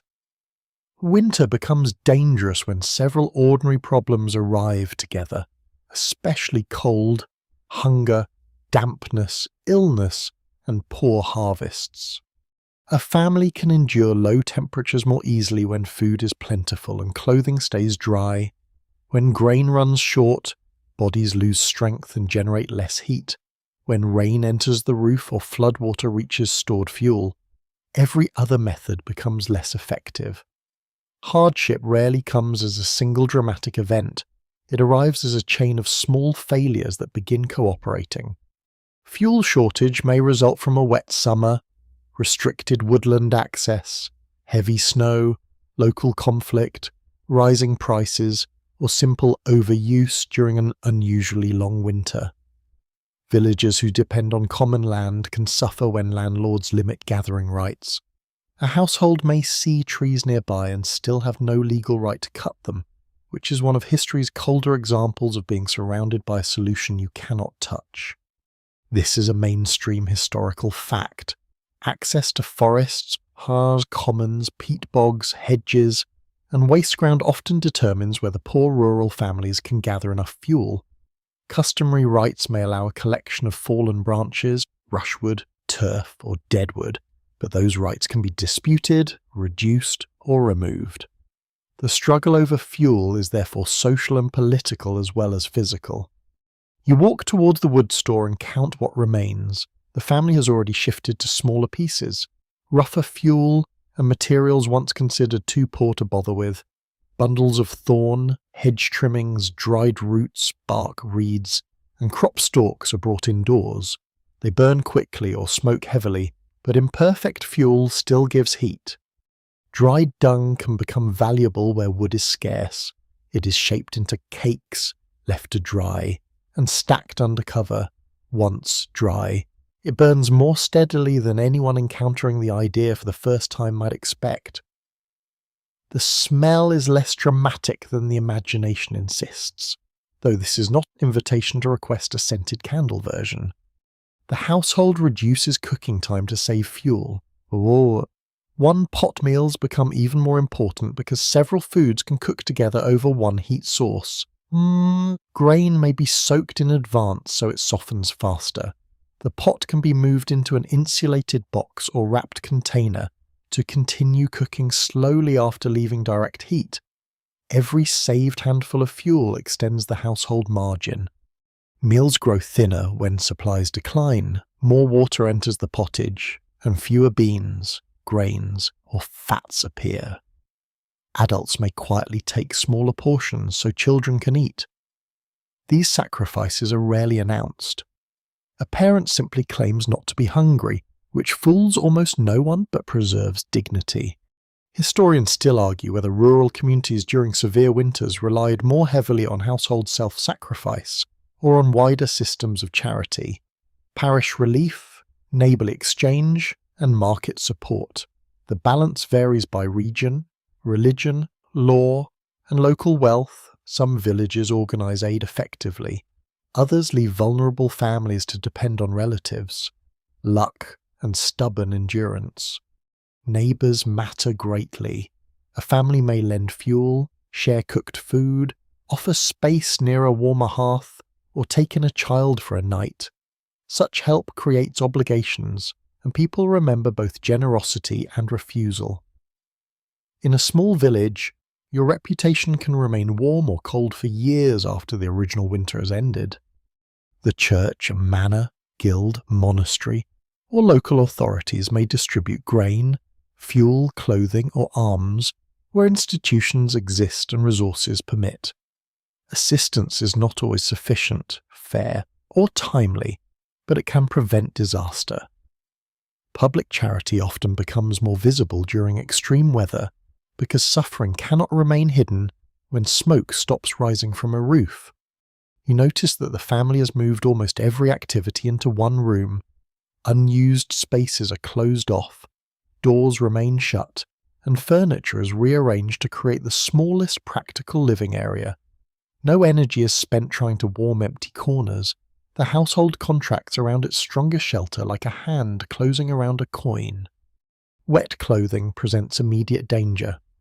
A person returning from snow, sleet, or freezing rain must remove soaked outer layers quickly. Dry garments are shared if necessary, and damp items are spread where they can lose moisture. Even a poor household understands that cold cloth against skin can drain warmth rapidly. Shoes may freeze stiff overnight if left in an exposed place. They are stuffed with dry straw or cloth and kept where they remain usable. A frozen boot is not merely uncomfortable. It delays work, damages leather, and forces the wearer to step outdoors with less protection. Winter finds impressive ways to turn footwear into a morning emergency. Illness can destabilize the whole family. A fever may require extra fuel, food, and care at the exact moment when all three are scarce. A sick adult cannot gather wood or tend animals. A sick child keeps caregivers awake. The burden spreads through the household, proving that disease has never respected anyone's carefully planned schedule. A quirky tidbit appears in emergency remedies that place warm animal skins, fresh wool, or heated sacks of grain around the ill. Some methods provide genuine insulation, while others rely more heavily on belief. A newly shorn fleece can hold heat well, though it also smells strongly enough to remind the patient that recovery is now a shared project with the sheep. Animals themselves face danger. Fodder may run low, water can freeze, and weakened livestock become ill. The household must decide whether to feed an animal from precious grain stores, sell it cheaply, slaughter it, or risk losing it. Each choice affects future milk, labour, manure, offspring, and survival. These decisions are painful because livestock represents stored wealth. Eating a breeding animal may solve an immediate food problem while creating a deeper one in spring. Keeping it alive may consume food needed by children.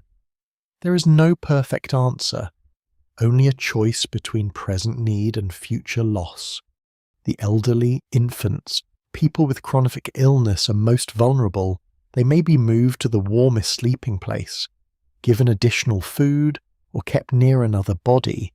A household with limited blankets must decide where each one goes. Love remains present, but love cannot create wool from empty air. You hear the wind strike the wall and notice how everyone listens. Severe weather changes attention. People watch the sky, study the fuel pile, count meals, and measure distances differently. A trip that seems short in summer may become dangerous in snow, especially after dark. Some villagers avoid unnecessary travel and organize shared journeys for fuel or food. Moving in groups provides help if someone falls, comes lost, or meets trouble. Paths can disappear beneath snow, and familiar landmarks become strange shapes. The village that normally feels close can suddenly seem scattered across a white wilderness. A household may burn possessions in extreme need. Broken furniture, old tools, baskets, fence rails, and wooden fittings become fuel of last resort. This choice is costly because replacing them requires labour and materials. The moment a stool enters the fire, comfort begins consuming the structure of daily life. Even then, people try to preserve what matters most. Seed grain is guarded because eating it threatens the next harvest. Roof timbers are spared because shelter cannot be rebuilt easily. Tools remain untouched as long as possible because survival in spring depends on them. Winter pressure reveals the order of value inside the home. You feel the room grow quieter as everyone conserves movement and thought. No one wastes heat, food, light, or effort. The cold is no longer a background condition. It has become a force shaping every decision. The family survives by narrowing its world, sharing what remains, and refusing panic. One room, one pot, one dry bed, one small reserve of fuel, and one another become enough for the moment. Danger still waits beyond the walls, but inside, care and discipline hold the household together against it. You wake when the darkness begins to thin around the shutters and the first grey light settles across the floor. The room is cold enough to make every movement feel important. Blankets release you reluctantly. Your breath appears in front of your face, and the floor waits with the quiet hostility of a frozen pond. Morning begins not with comfort, but with the careful recovery of heat. You pull on the nearest outer layer before leaving the bed. Stockings are checked, shoes are found, and a cap remains firmly in place. Dressing quickly matters because the body cools fast once it leaves the warm pocket of bedding. Nobody stands half-dressed while considering the beauty of dawn. Beauty can wait until the fingers work again. The hearth looks pale beneath its covering of ash. At first glance, it seems dead. You kneel and hold one hand near the surface without touching it. A faint warmth reaches your palm. This small sign changes the entire mood of the room.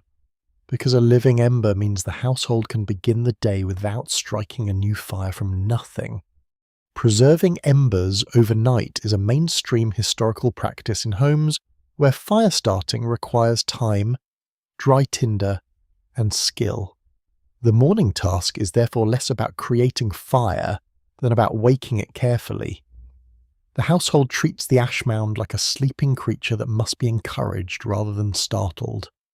You use a poker to open a narrow channel through the ash. A dull red point appears beneath the grey surface. Air reaches it, and the colour brightens. Another coal glows nearby.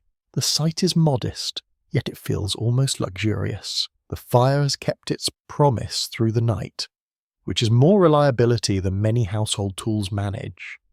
Dry tinder is brought close. It may include charred cloth, dry grass, shredded bark, wood shavings, fungus, fine twigs, or plant fibres. The best tinder is stored away from damp air, often in a box, pouch, or sheltered corner.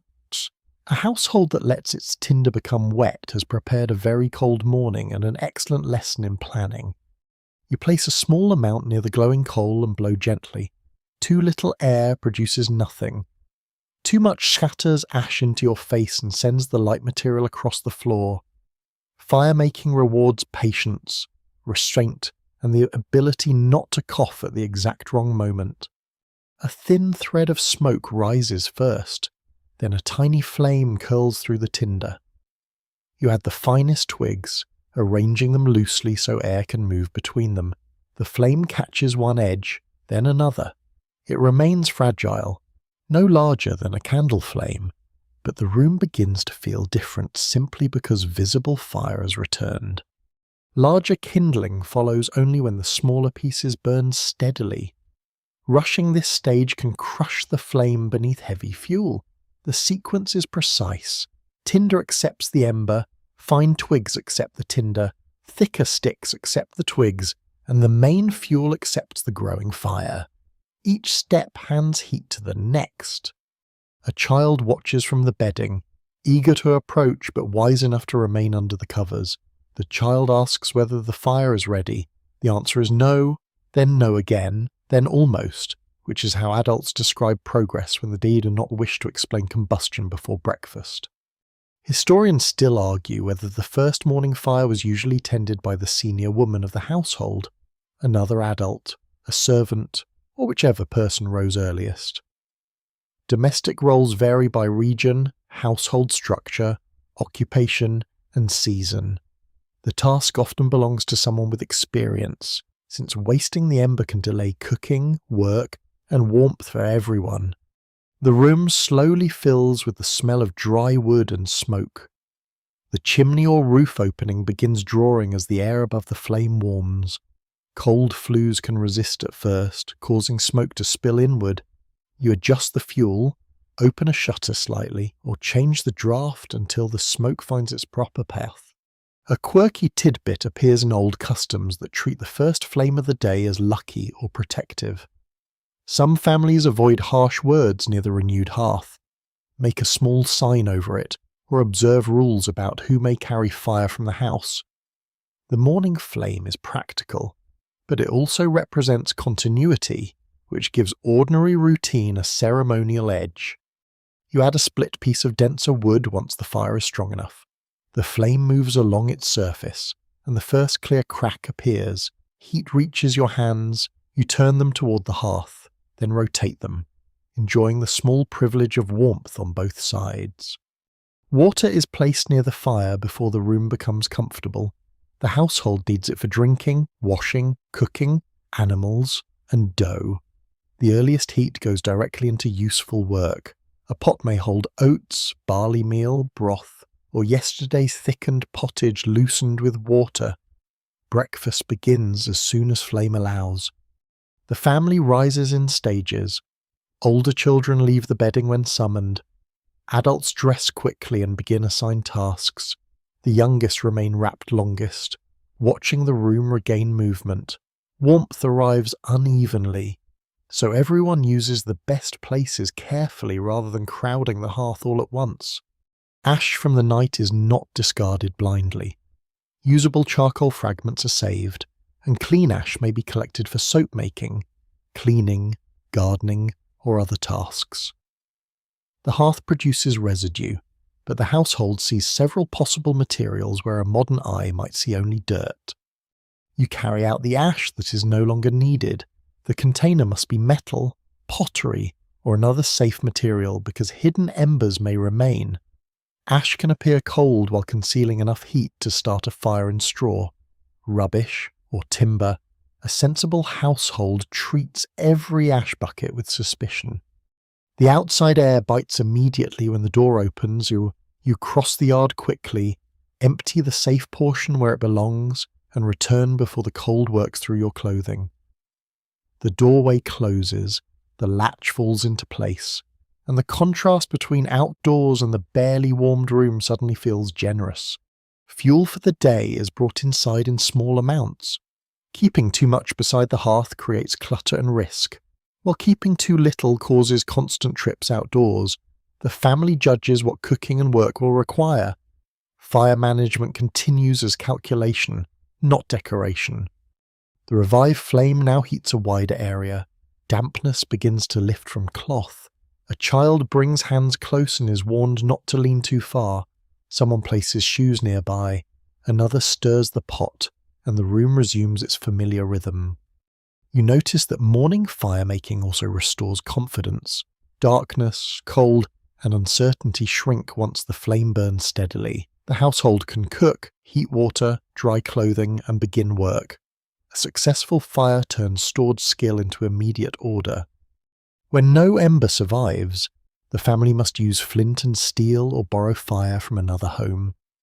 Flint strikes steel, sending sparks toward a prepared tinder. The spark is tiny and brief, so the tinder must be excellent. Damp hands, weak light, and impatience make the process harder, which is why preserving coals remains worth the effort. Borrowing fire is easier when houses stand close together. A neighbour carries a live coal in a safe vessel, and the receiving household returns the favour another day. The exchange may require no formal thanks because everyone understands the need. Pendant glows quietly beneath village life. You sit near the hearth with a bowl warming between your hands. The room is still cool in its corners, but the centre has awakened. Steam rises, voices strengthen, and tools begin moving. Morning has not conquered winter, yet it has restored the household's ability to work with it. The fire now burns clearly enough to need no coaxing. It feeds on carefully chosen fuel, while the family feeds on hot food and routine. Hidden heat has become flame, flame has become breakfast, and breakfast will become labour. You watch the light spread across the walls as the day grows brighter. The hearth stands open and active, no longer sleeping beneath ash. Around it, the family begins another winter day with the calm precision of people who know that warmth is never simply found. It is prepared, protected, recovered, and put to work. You sit within the modest warmth of the cottage and realise that survival here depends less on one brilliant invention than on many ordinary choices fitted together. No single blanket, wall, meal, animal, garment, or glowing coal could carry a family through winter alone. The strength lies in combination, with each small method supporting the others until the household becomes a careful network of shelter, energy, memory, and cooperation. The fire matters, but it does not rule every hour. It cooks, dries, lights, warms, and prepares materials that continue working when the flame becomes quiet. Heat moves into masonry, food, fabric, water, stones, and bodies. The family treats warmth as something that can be stored, carried, trapped, shared, and recovered rather than something that must fill the entire room without pause. This practical approach reflects a mainstream historical fact. For most rural families, fuel represents labour, access, time, and sometimes money. Keeping a large fire burning through the night would waste resources and increase danger. Economy is not a sign that people enjoy discomfort. It is a response to limits understood through repeated experience. You notice how the household knowledge passes between generations. A child learns where drafts enter, how dry kindling sounds, which stone can be heated safely, how tightly a shutter should close, and when a blanket needs airing. These lessons rarely arrive as formal instruction. They appear through imitation, correction, and short remarks delivered while someone older completes the task properly. The accumulated skill is easy to underestimate because it looks routine. A hand checks the wall for dampness, shifts a stool away from moving air, and adds a layer to a sleeping child. Another person measures fuel by sight and knows whether the remaining pile can last. Expertise hides inside ordinary movement, wearing no uniform and requesting no applause. Historians still argue whether rural communities should be described mainly as vulnerable to winter or remarkably resilient within the limits of their environment. Both descriptions can be true. Families possess effective strategies, yet severe weather, hunger, illness, poverty, and restricted access to resources can overwhelm even the most careful household. Resilience does not mean comfort. It means adapting without pretending the hardship has disappeared. The room may remain cold, the bedding may feel rough, and the morning may begin with stiff fingers. Success is measured by health, usable fuel, dry clothing, safe shelter, and the arrival of another day rather than by a pleasant temperature in every corner.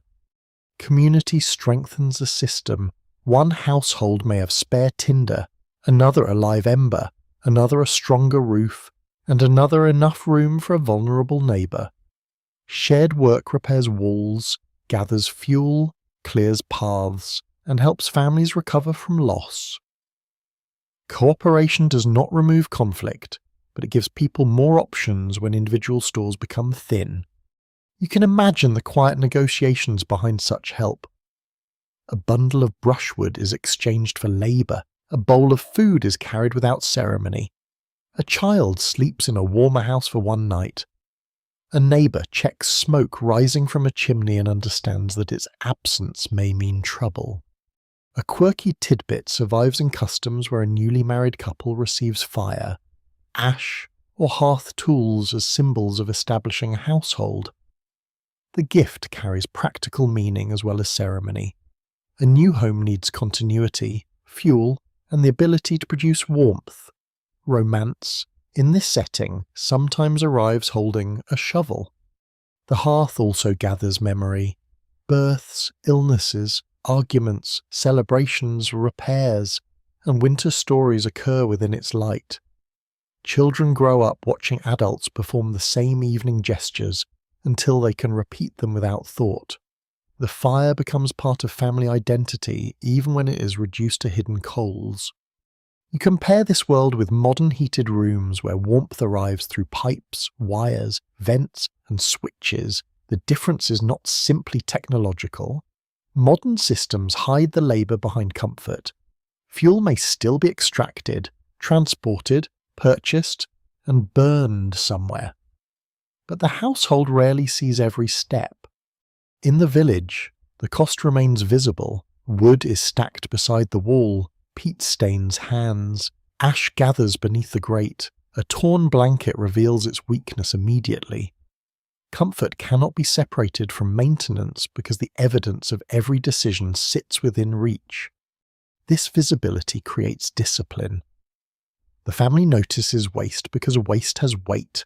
An unnecessary log means another journey outdoors. A damp garment means more drying. A damaged shutter means another draft. Nothing disappears into a distant system. So every object receives attention for as long as it can remain useful. Repair therefore becomes a form of warmth. A patched sleeve protects the arm. A sealed roof keeps bedding dry. A tightened door prevents heat loss. A mended basket carries fuel. A sharpened tool cuts wood more efficiently. Warmth begins long before night falls, hidden inside chores that seem unrelated until winter reveals their purpose. The landscape participates too. Hedges provide shelter and brushwood. Bogs provide peat. Forests offer fallen branches. Fields supply straw, grain, and fodder. Sheep provide wool. Cattle produce manure, and clay becomes walls or vessels. The household transforms local materials into insulation, fuel, clothing, food, and architecture. No village family works with endless abundance. Every material has competing uses. Straw can feed animals, cover roofs, fill bedding, or burn. Wood can become a beam, bowl, fence, handle, or flame. Wool can be sold, worn, traded, or saved. Warmth depends on choosing among needs that are all real. You begin to understand that comfort is arranged according to priority. The very young, the sick, and the old may receive the warmest places. Work that produces food or protects animals may receive fuel before personal ease. The household chooses what must be preserved first, which can reveal tenderness, authority, sagacity, and tension all at once. The sleeping room remains the clearest expression of this logic. Nobody heats every cubic measure of air. The family narrows the problem to a covered space around resting bodies. Curtains, mattresses, wool, caps, stones, and shared breath create a small climate where life can continue through the coldest hours. You feel gratitude for the quiet intelligence of this arrangement. It is not glamorous, and it does not eliminate hardship. It simply uses available resources with great care. The method succeeds because it asks the house, the body, the landscape, and the community to contribute at the same time. The final lesson rests in the difference between warmth and waste. Heat matters most when it reaches the person who needs it. A whole room can remain cold while one child sleeps safely. A single ember can matter more at dawn than a dramatic blaze at midnight. A patched cloak can serve longer than a beautiful but fragile object. You sit as the light softens on the walls and the room returns to its ordinary stillness. The hearth, bedding, clothing, walls of food, tools, animals, and neighbours form one continuous system. None is sufficient alone, yet together they create enough protection for the household to endure. The village family keeps warm by reusing to depend on constant fire. It trusts layers, timing, shared bodies, stored heat, careful construction, nourishing food, inherited skill, and mutual help.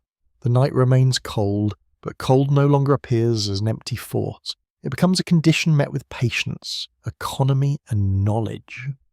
Word count 1091. The room grows quieter now, and the details begin to soften. You no longer need to inspect the walls, count the fuel, or test the cloth around the warm stone. Every task has settled into its place, and the cottage seems to breathe slowly around you. The fire is low, yet nothing feels urgent. A faint warmth rests in the hearth. A heavier warmth gathers beneath the blankets, and the cold outside stays beyond the shutters. The family lies close, each sleeper held by wool, straw, and the steady presence of another breathing body. You let the sounds become distant. A board gives a gentle creak. An animal shifts in the straw. Wind brushes the roof and moves on. No sound asks anything from you. The house knows its own rhythm, and you are allowed to rest within it. Your hands feel warm beneath the covers. Your shoulders loosen. The wrapped brick at your feet has cooled, but the bedding now holds enough heat. There is no need for more flame, no need for movement, and no need to solve the winter all at once. You breathe slowly and imagine frost settling over the lane, quiet and pale beneath the night sky. Inside, the cottage remains small, dim, and safe enough. The walls hold, the shutters stay closed, the hidden embers wait patiently for morning. You can release the day now. Let the tools rest. Let the pots stand empty, and let every careful task fade into silence. The village sleeps without a roaring fire, yet warmth remains in all the places that matter. Your breathing slows with the household, the roof rests above you, the blanket settles around you, and the night becomes gentle, still, and very far away. Sweet dreams.